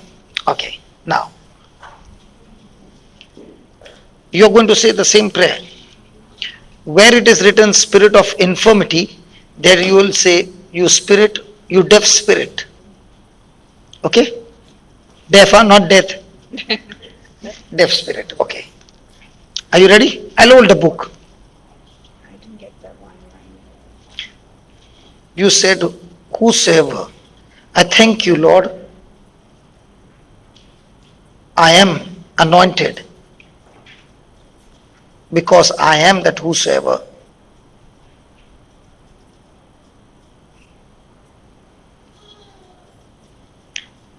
Are you included in that whosoever? Or is it only for the preacher? Okay. Now I'm going to hold the book. Yeah. And you are going to take your two fingers, put it in your ears, and when you're speaking, you are trying to search in the spiritual the deaf spirit. So you're not talking to her, you are talking to the deaf spirit with authority that comes from Jesus. So before you start, you have to believe like a policeman in the uniform. So now Jesus has given you the uniform where he's saying you can speak to the mountain. So if you can speak to the mountain, can you speak to the spirit of infirmity? Look at the last line. He shall have. So whatever you say, you shall have. So in the last line you can add, I'll give you the last line, but after that you can add, Lord Jesus, you said, I shall have whatever I say. So this is what I say.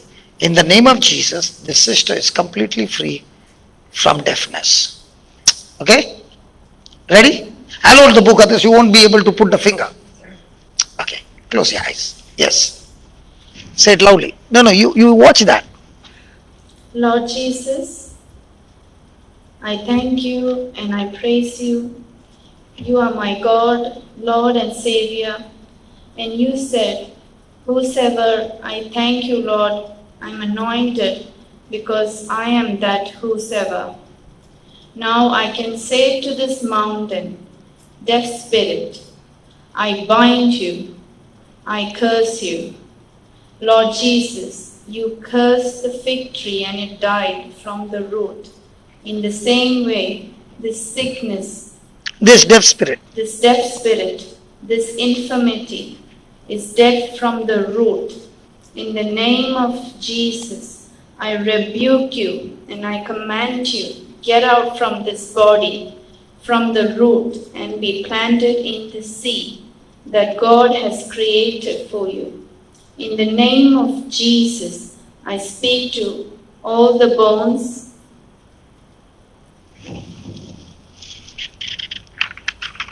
so now you're not only praying for the healing of the ears, but all the organs as well. One package.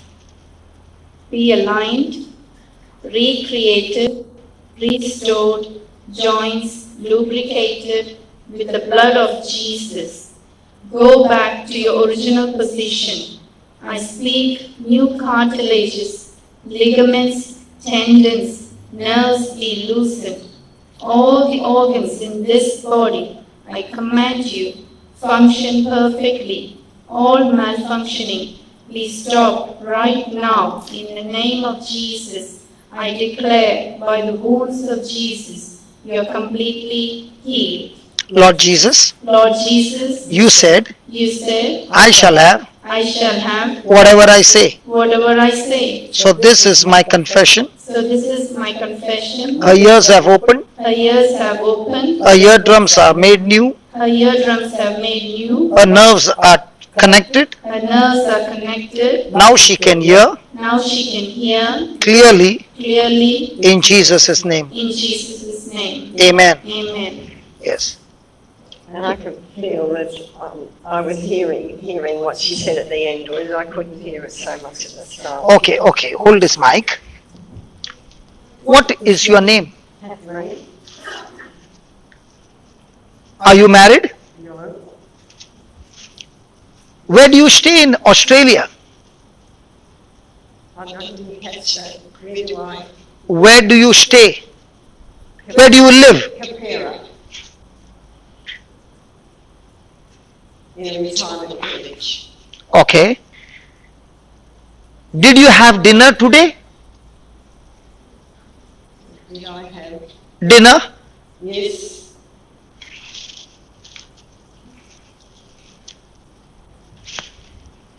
Do you love Jesus? Yes.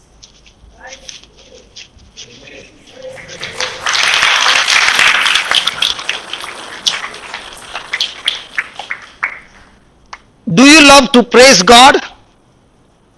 I'm learning to.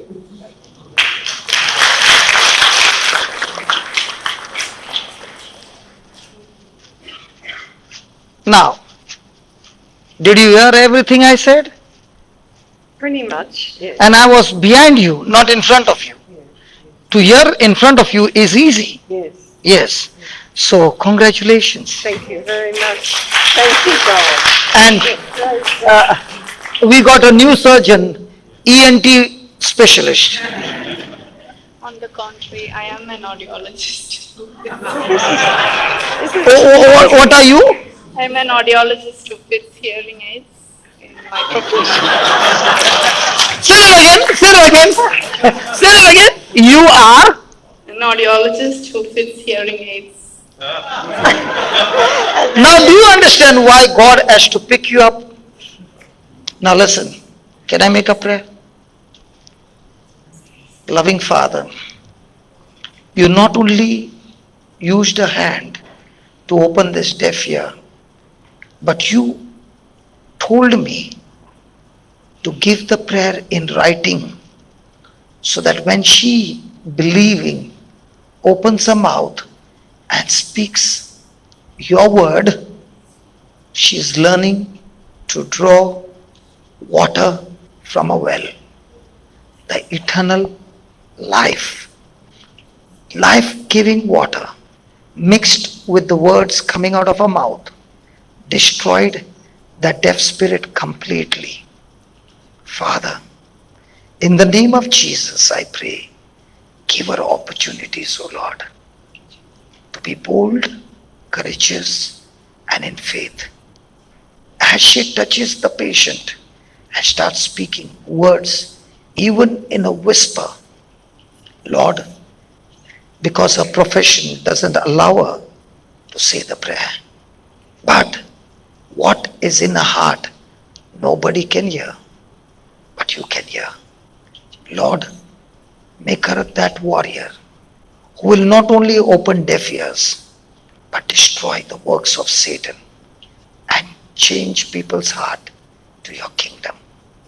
I thank you, I praise you for answering my prayer in Jesus' name. Amen. Have you met before? Yes. Last year. Okay. Last year here I was carrying, I was pregnant, and we prayed with another person. I'm not sure she's here. Like with Mary and Elizabeth. Oh, then what happened that time? So actually I wanted to witness as well, so that's why I came. But Okay, tell us the witness. Go ahead. So I was... Come inside. You're going out of the screen. When I was pregnant, I was diagnosed for the trisomy for the baby. What is trisomy? Down syndrome. Okay. So so I was really worried. So, and then I came for the session last year. You called me, the pregnant lady, just come here and we'll pray for you. And you prayed for me and I could feel the baby jump, remember? Like John the Baptist. Yeah. Yeah. So then I believe that she is completely healed, and when she was born, she's perfectly normal. And I praise God for that. And I don't know if you remember, I named her Trisha, and she had issues with her bowel moving for 72 hours. Oh, Yeah. she's the same baby. Yeah. So I would talk to you on the phone. Yeah. Oh. So now I can see the mama. 72 Can you hours. bring the baby here, please? So 72 hours she couldn't poo or pass stool, and we were kept under observation. And then we prayed with the verse. I think you were in connection with Marina. Yeah. So I used the verse 1 Peter 2:24 over and over again. Come, brother, come. She's completely healed. Fasting stool 3 times a day or more. Okay, can we stretch a hand towards this baby? Can you come inside the screen, brother? Come on. Yeah. Yeah. Can we all stretch our hands and do you believe the water from your well is going to move? Hello? And let me tell you, when you bless somebody's child, you have sowed a good seed. And of the good seed, what are you going to reap? A good harvest in your children and generation. Okay, let's close our eyes and let's concentrate. Father, we thank you, we praise you. This very baby, Lord, the enemy tried to kill her and cause her brain to damage. O Spirit of God, you destroyed the work of Satan with the mother believing in faith, not what the medical report says, but what your word says. Father, tonight as we lay our hands on this baby, we declare that this baby is a child of God, anointed by the Spirit of God right from a mother's womb. And like John the Baptist, we declare she is a prophetess, and as she grows, she has a powerful preaching ministry, powerful healing ministry, and she is free from sickness and disease and accidents and every work of Satan. We declare every plan of Satan is cancelled from her life and her family. And we declare academic anointing on her life. Anointing not only to study the academics in the school and colleges and university, but much more the study of the word. We declare, Lord, that this precious child will shake the nations in Jesus' mighty name. And all God's people said, Amen. Come on. And all God's people said, Amen. Can you say it boldly, please? And all God's people said, Amen. One can take 1,000. Two can take 10,000. All of us stretching our hands and praying. What does that mean? Tremendous power. And what you released on this child, you sowed a seed. Go home rejoicing. Your child has received in multiples the same prayer. Come on, can we give the Lord a big hand? How do you feel? After how many years? I've lost track. I've been probably about 20 years. And you use fingers. So tomorrow when you go to the hospital, you go and tell the doctor, Doctor, I got a patient, but instead of she having a hearing aid, I put my fingers in and the ears open. Don't say, they'll put you in mental hospital.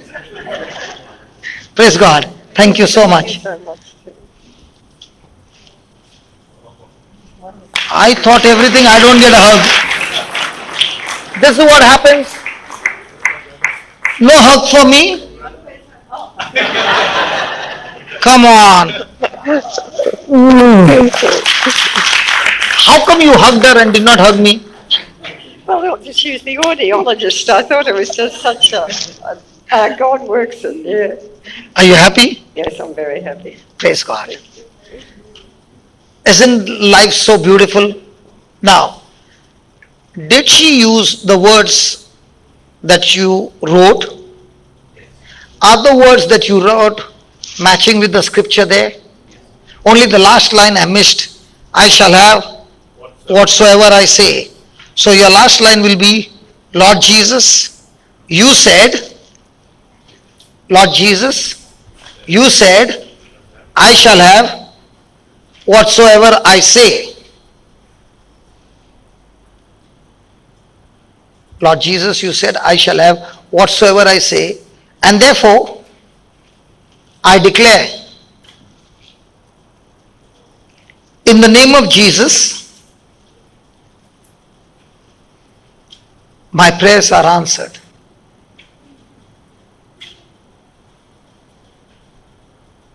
Amen. So, are you supposed to practice it? Hello? Is it difficult? So are you drawing water from the well? Is it easy? The problem is, it is so easy that it becomes difficult to believe. Because we are so much used to praying so many things. That lady in black, you put your spectacles. Did you just now say, Jesus, I want to experience that?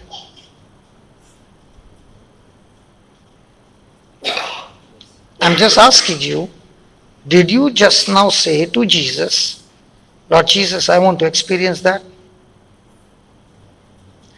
Did you say it loudly? Could that lady hear? But I heard it. Come here. That lady with the specs. Come here.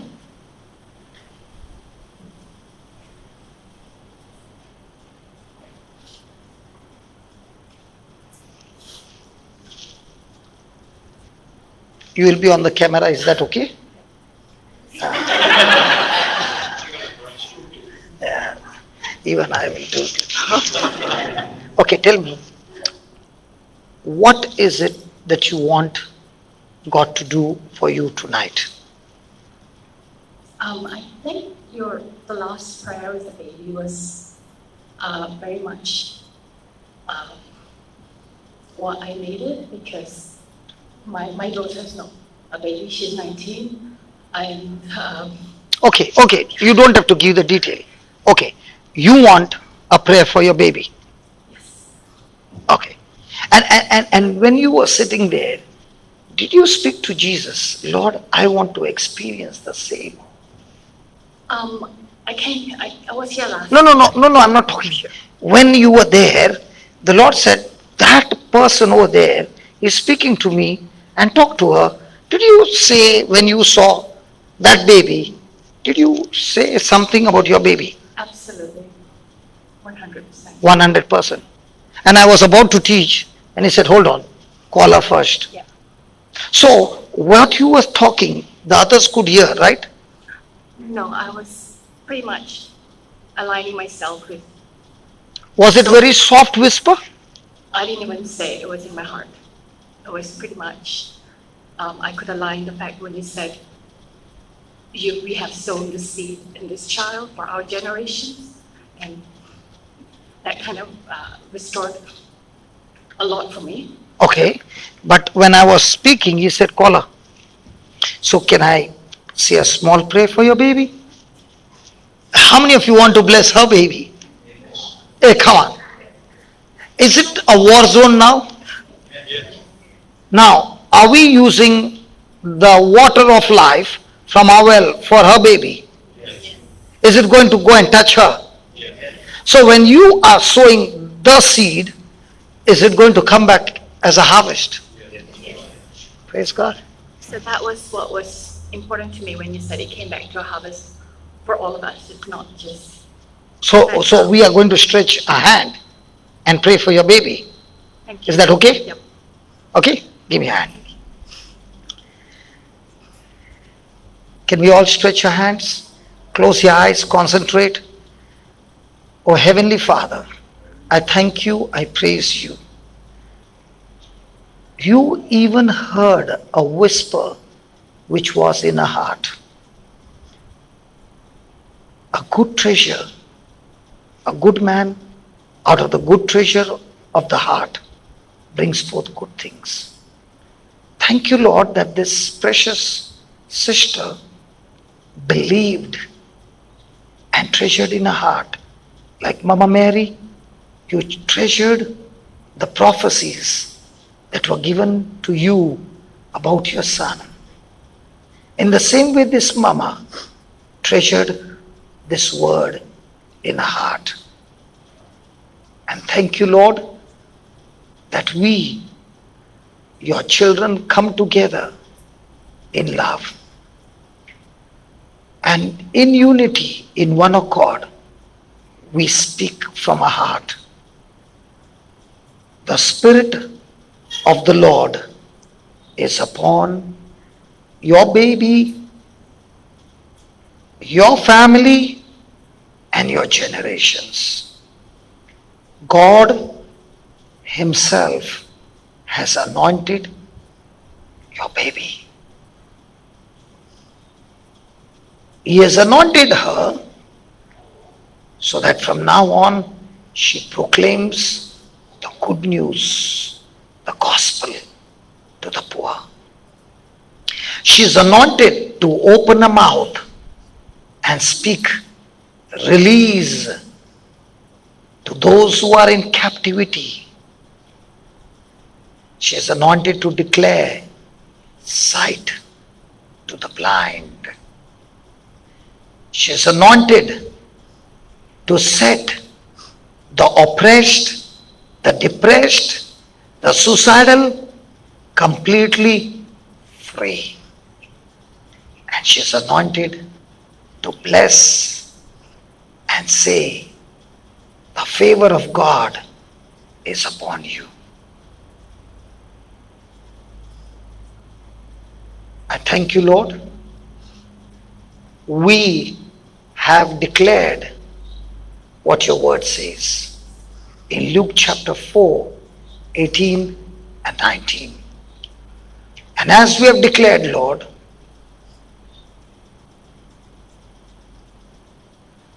this word has become flesh. Yes.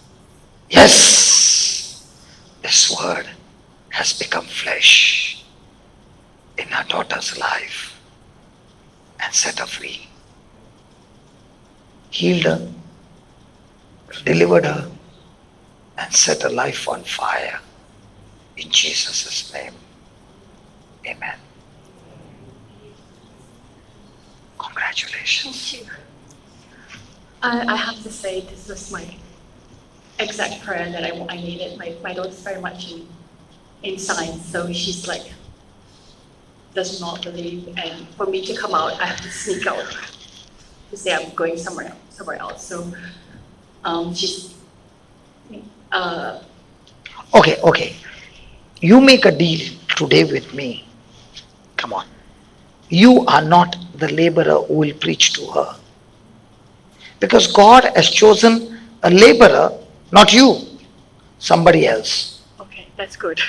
So, you must pray every day thanking God that the laborer whom God has chosen for her has already left that place and coming in contact with her. Even if that person is in the North Pole all by himself or herself, I command that person to leave that place and get connected to her.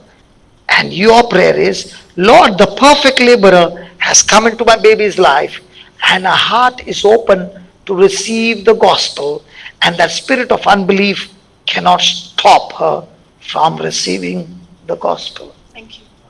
Thank you. I mean, I have to say as well, I'm the last person to speak to her. She would completely flip. So No, you are not supposed exactly. to. So But what are you, I needed to hear. what are you supposed to do?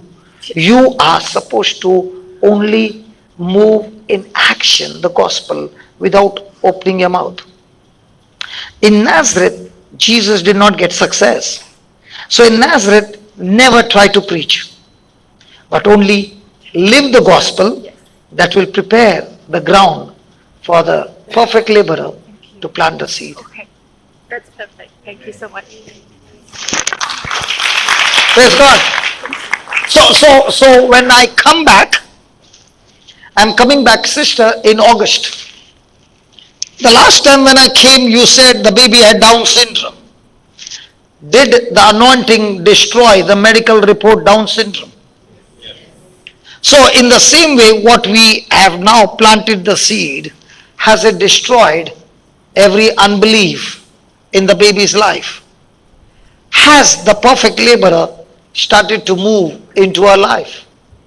That is why mamas and papas who are sitting here, don't try to preach the gospel to your children. It will backfire. You take that book, in that book there is a prayer called How to Pray for Your Unsaved Souls. The explanation is there, and then the prayer is there. Take that prayer, put as many names as you can wherever the fill in the blank is, and repeat it 50 times, 100 times, and every time you are repeating, it is a pump that is drawing the water of life from your heart. And don't even for a moment believe what you see with your eyes. Do I look like I used to be in gang fights? Do I look like I used to be in the clubs? I used to never be in the church. That's the last thing I want to be in the church. But when my wife was praying, there are so many times the prayer book has gone out of the window. But did she quit? No. She kept praying. It took time. But even though it took time, the water force from the well became so strong that I got completely drowned in that water. And when I came out a new person. But if you are going to preach to your loved one, you will delay. But if you will pray for your loved one, scriptures, not something which is not in the system, but pray according to the system, it always brings result. Hallelujah. Up to 10 o'clock? 9 o'clock? 9:30. So, is there anybody who needs some healing?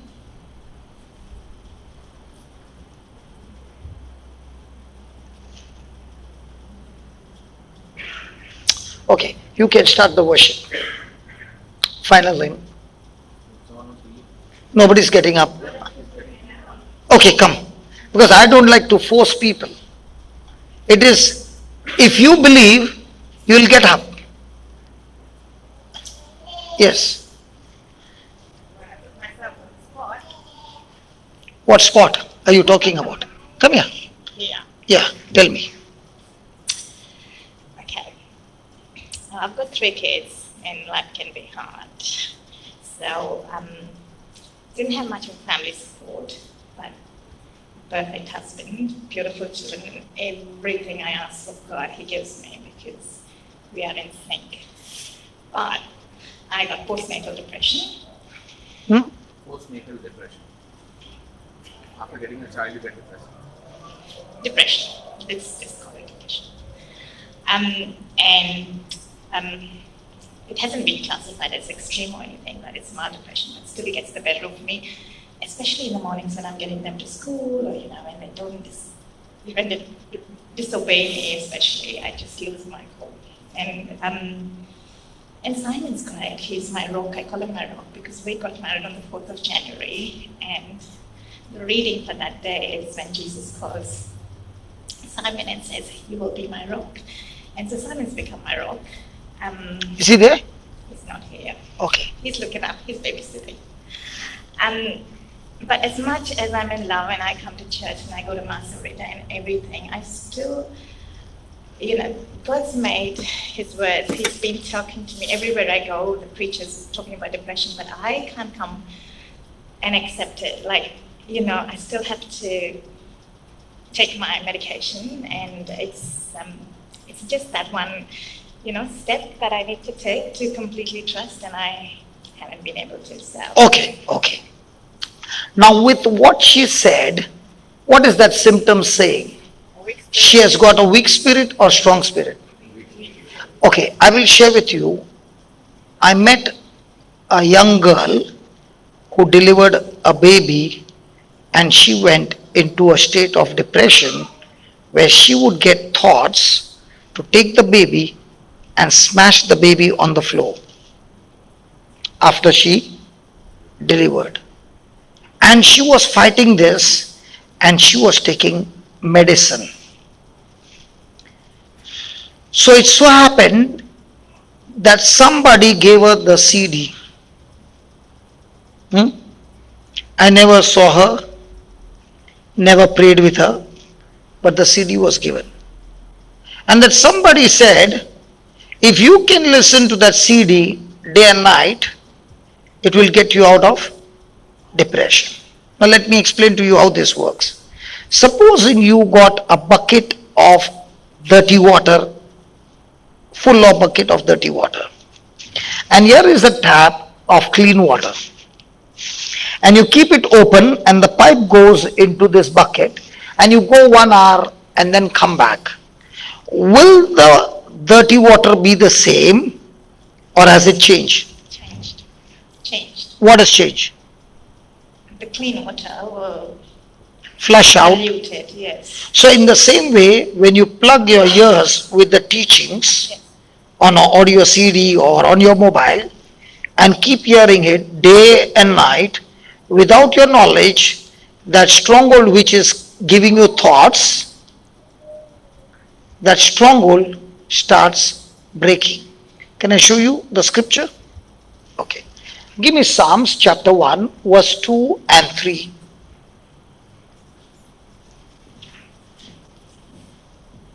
I think next time we should call people with problems and preach on those problems. Can do Tomorrow? Okay.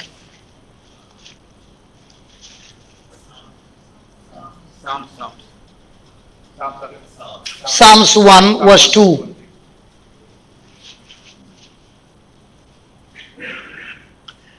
She will go. Okay, read that. But his delight is in the law of the Lord, and in his way doth he meditate day and night. He meditates day and night in what? In the law of the Lord. So he meditates day and night the word of God. Okay. Then verse number 3. And he shall be like a tree planted by the rivers of water, that bringeth forth his fruit in his season. His leaf also shall not wither, and whatsoever he does shall prosper. So will you get 3 without doing 2? No. So if you do 2, 3 is guaranteed? Yes. So look here. It is difficult for you to pray when you got a stronghold of negative thoughts. So you stop praying, no problem. But you plug your ears with the teaching. Yes. Now when you plug the ears with the teaching and don't change the teaching, one track 50 times. Now listen what will happen. As you are listening to the same track over and over again, will there come a time when you know what's going to be the next line? Yes. Yes. So even though you want to think something else, what will this word do? Draw you to think what's going to be the next line. By the time you reach there, the stronghold is broken. Because what you keep hearing over and over and over and over again, God has designed man that he will begin to believe what he hears over and over again. So all this time you are hearing over and over again the negative things. That's why you are believing the negative things, and the result is depression. Now when you are hearing over and over again, day and night, the word of God, not praying, but hearing, is God talking to you? Because God speaks to you through his word that is preached. So when God is speaking into your ears continuously, what happens to the stronghold in your mind? Can it stand God's word? If she spoke that scripture in a prayer form and the spirit of deafness left her after 20 years, did it leave when I was giving dictation? Now, when she focused on the deaf spirit and spoke to it, did it leave her? Come on. Yes. Did she ask God to heal her? Did she ask God to heal her? It was not a prayer. No, I'm asking, did she talk to God or did she talk to the deaf spirit? Did she talk to God or to the deaf spirit? To God? No? Deaf spirit, sorry. Are you following? So also when you are continuously hearing the word of God, what is that word of God doing? Speaking to the spirit of fear, oppression, depression, And the result is verse number 3. So let's say I pray over you. The stronghold breaks. When you go out, again he says, darling, I'm still here. But if you are hearing the word of God, now what's happening? The good treasure gets planted in your heart. Now, what is going to come? Good things.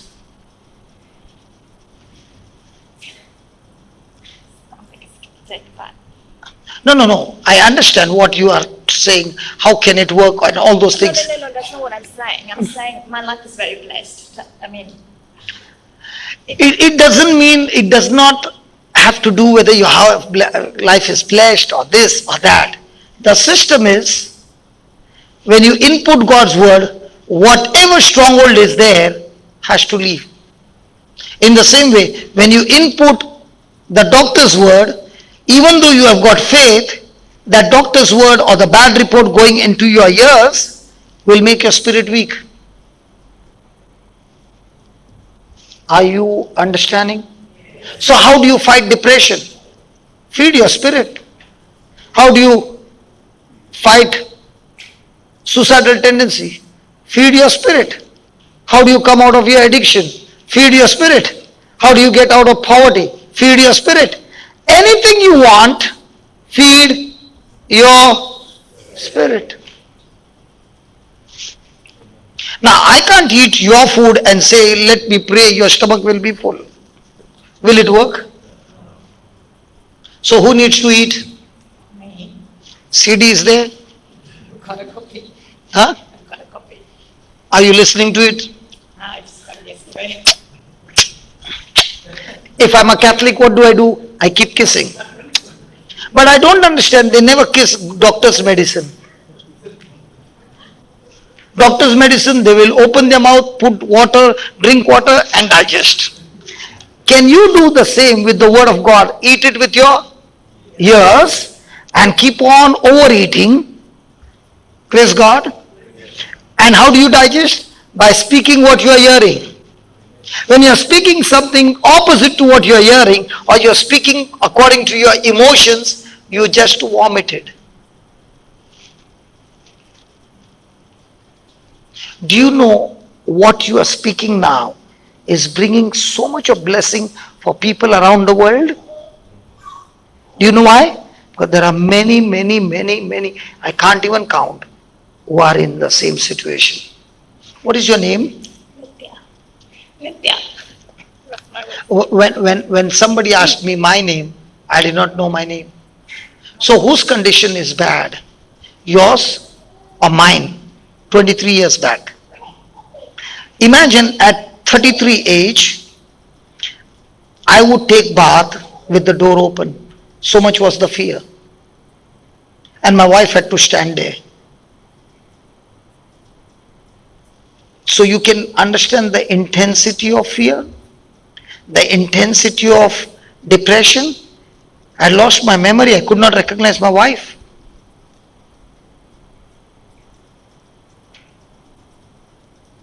So how did I come out? I began to feed myself. In those days, we did not have preaching cassettes. So what did I do? I took a Walkman and I recorded the Bible verses and I would plug into my ears and listen to the Bible verses again and again and again and again and again. Half an hour, 1 hour, 2 hours. And what happened? I started getting deliverance with manifestation. That's when I began to understand that this word of God has so much of power that it would always end up with manifestation. But when people would pray over me, there was no manifestation. But when I would sit at home and start reading the word of God, praise God, it would always have manifestation. So I jumped to a conclusion. The more and more I hear the word, the quicker I come out of my oppression, depression, addiction, bad habits. I never tried not to go to the club. But as I fed myself with the word of God, from that time, I never got a desire to go to the club. So I never tried to stop. The word in me stopped me. That is why the Bible says, The one whom the Son of God sets free is free indeed. I did not get free by willpower. I got free when I fed my spirit with the Word of God. That Word of God in my spirit set me free. So do you need me to pray for you, or do you need to feed the Word? Feed your spirit. Is it a deal? Yes.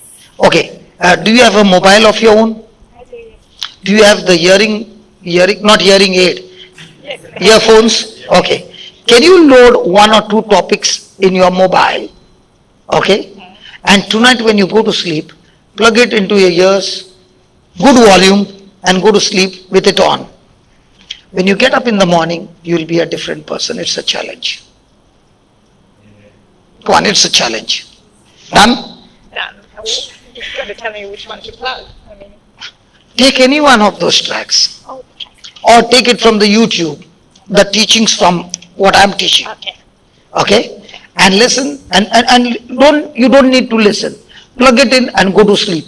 Even when you're sleeping, your spirit is awake and your spirit is receiving the word. When you get up in the morning, your spirit has been fed the whole night. Have you ever charged your mobile Yes. at night?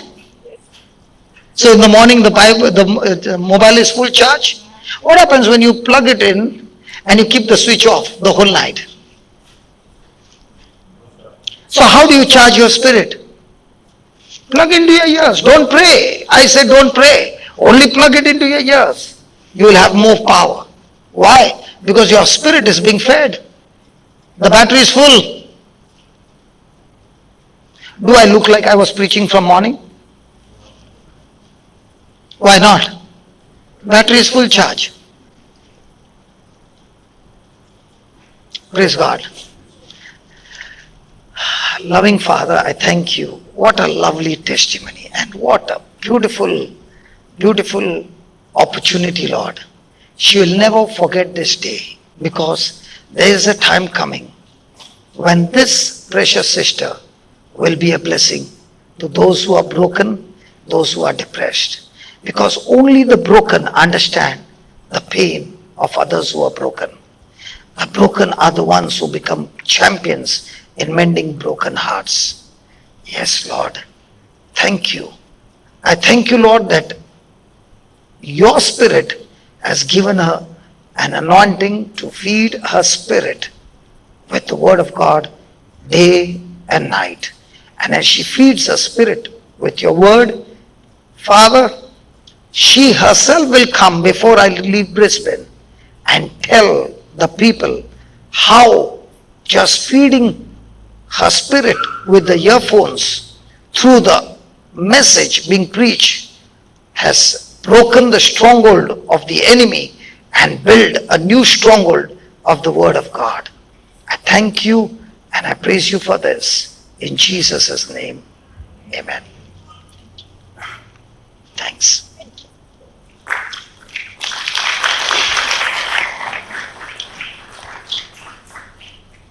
Speak from here, man. Why you want to go there? I like going. Praise the Lord. Okay, I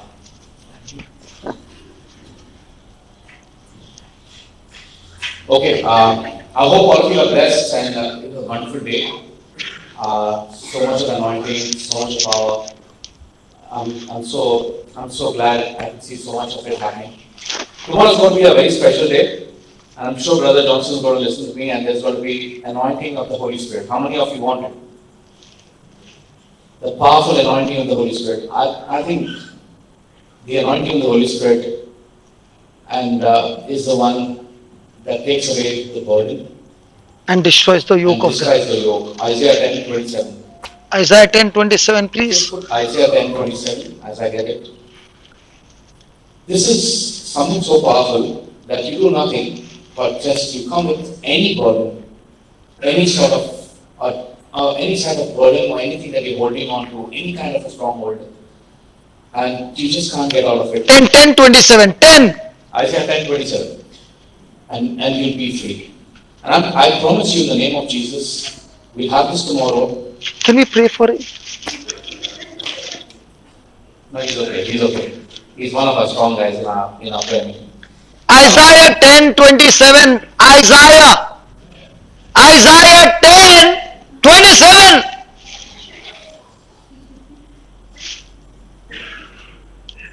Savio, we have done this. I hope you know that. Okay, and it shall come to pass in that day. Can you just read it with me? This is very powerful. And it shall come to pass in that day that his burden shall be taken off from off thy shoulder, and his yoke from thy neck, and the yoke shall be destroyed. Because of the anointing. Amen. And you know the yoke back in India, you have those cows or the bulls that are tied. Imagine the pain that they carry.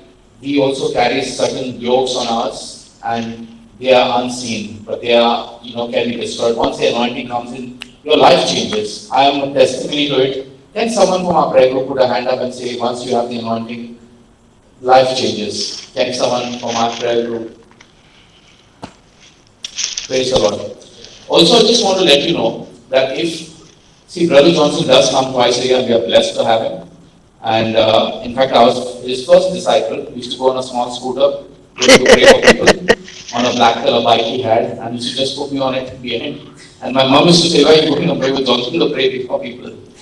Back then, 20 years back, we used to go, that was the only way of transport, and we used to go pray for people and healing people on the roadside, not even in the houses. You remember the acid bus and so many things. And I tell you, it's a wonderful time being in the Lord. I guess it's the best thing to ever happen for us. Tomorrow we will have a lot more of healings, a lot more deliverance, and we will ensure that we all get blessed with the anointing of the Holy Spirit. Amen. Just ask them to bring the sick people while coming. Also get some more, yeah. So the thing here is, I feel bad here getting Brother Johnson. He's traveling all around the world. You don't know his schedule. He's come from Africa, from Uganda. And where are you going next? Malaysia? Malaysia. He's going next to Malaysia. And he has absolutely from the 1st of January, 2nd of January till June, he has no break. He's going country to country. And we are so blessed to get him. Tomorrow is going to be a very powerful day. Please ensure that we all make it and call many more people, because you will be a blessing to someone's life. If you sow something in someone's life and someone's life that lady picked me up from home. Amen. Amen. That's why I got saved. Amen. We also had a testimony last time of a lady with bone cancer, 4th stage. I'm sure someone can vouch for that testimony. She's totally healed. She came, gave her testimony. Doctors gave her 1 week to live. She's living. Amen. So you don't know what the power of God is. Please come with a with a believing heart. Strong spirit. And a strong spirit. And put your hands up. Don't get scared. Just put your hands up, come in the front. I really admire you, sister, for coming up. Come. Please come. No, come, yaar. Come, please. Just get her on the screen. Yeah, please keep the mic close. Sorry to do this, but if you spare me 10 minutes, I'll tell you how life's been for me. So I was 22 when I decided to come to Australia to study. And at that time, I didn't know anybody here. So then, I convinced my parents, took a flight and landed in Australia on the 20th of February 2015. So it's marking 15 years. So the irony, the beauty of God here. So when I came to Australia, I just had an address with me to go to this place and stay there. Somebody had very nicely agreed, some Indian family had agreed so I can come and stay till I could find accommodation. So this was at the south side at Griffith University. So I land in the airport and I take a cab and driving through Brisbane, I'm thinking, where are the people? Like, when you come from India, it's like it was a Sunday morning and there's nobody on the streets. And I was like, okay. And then I go and see this place. There's the mother and their 2 children. And I get in and she said, they were having some kind of party or something. And they said, you can stay in this room. I said, all right. So I was tired because I was traveling 2 days and had a stopover at Malaysia. Singapore, okay. So I went there and I was so tired, I just slept. And then I think I just got up around 4 o'clock or something. And I had a shower and I told them, I need to go to church or something. And they looked at me and they said, all right, go. They were Hindus. And I said, okay. And I stepped out of the house, and trust me, I did not know north, south, east, west. And I had a Nokia phone at the time. There was no internet, there was no iPhones, none of that. And I said, Lord, okay, take me to your church.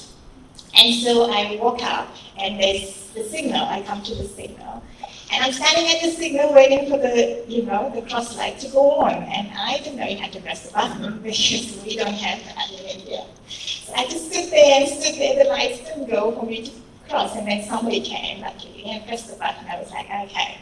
And so I crossed the street, and there was Mobil or Caltex, one of those, fuel stations. So I go in there, and I say, and trust me, I didn't have a mobile number because I just landed. I had a phone, but there was no number or any of that. And I had no phone numbers, no contacts of anybody in Australia. And so I go in there and I ask this guy, I said, do you know where's a Catholic church? And he looks at me and says, no. I was like, okay. And so there was a lady at the counter. She said, I know where there's a Catholic church. Do you want me to take you? And I said, yes, please. So then I acted in a ute with this lady I didn't know and a big man. Years later, when I saw Taken, I was like, oh God, what did I do? You've seen Taken, you know what I'm talking about. And so this lady takes me to the church, St. Paul's, I think it was, and it was closed. They didn't have evening mass. And I was like, and the lady said to me, what are you going to do now? I said, I don't know. And she said, how are you going to get home? I said, I don't know. She said, do you have anybody you can call? I said, no. And she said, fine. Do you want to come back with me? I'll take you to my place. There are some students, Indian students next door, and I can introduce you. I said, fine. And so again, I went back into the car with her, and she took me, and we got to her place, and she said, do you want to go and talk? I said, no. She said, all right, I'll do it for you. Mind me, I'm one of 3 girls, and my father's very protective. So she took me and she knocked the door, and I still remember this comedian, came and he said, Tamara. I said, oh, Tamara. And so he said, come. And there was a whole,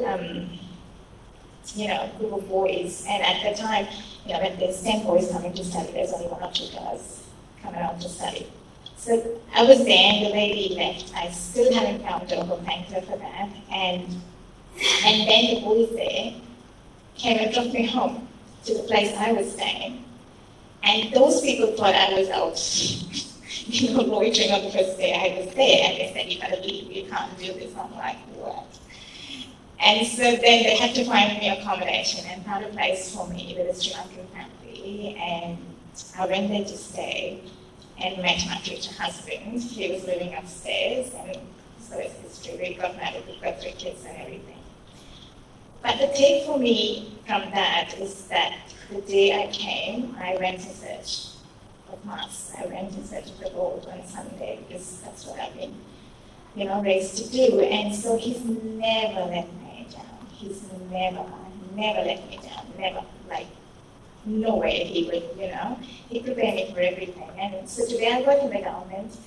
I made the ministers and, I've met Wayne Swan, and coming from not knowing anything to anybody, I've got contacts in my phone that's, people of my places, and I'm in good company, in God's company. And that was 15 years ago. And the same 20th of February 2015, I've always been wanting to go to a retreat, but with full-time work, family, and went on to study, and then I did my CPA, and I got really busy. And so I've never been able to even show kids part of me. But somehow, this opened up. And exactly on the same 20th of February, 15 years later, God's called me back here. And so I know there's a purpose, there's a calling, there's things to be done in this country. So, yeah. Fantastic. No. You feed your spirit. You feed your spirit, please. Yes. Please feed your spirit. Okay. Thank you for your time. Thanks. Okay, we'll have a quick collection for the church, and these are for expenses of the church. I know Johnson will say something on this. But No. I've come to switch it off.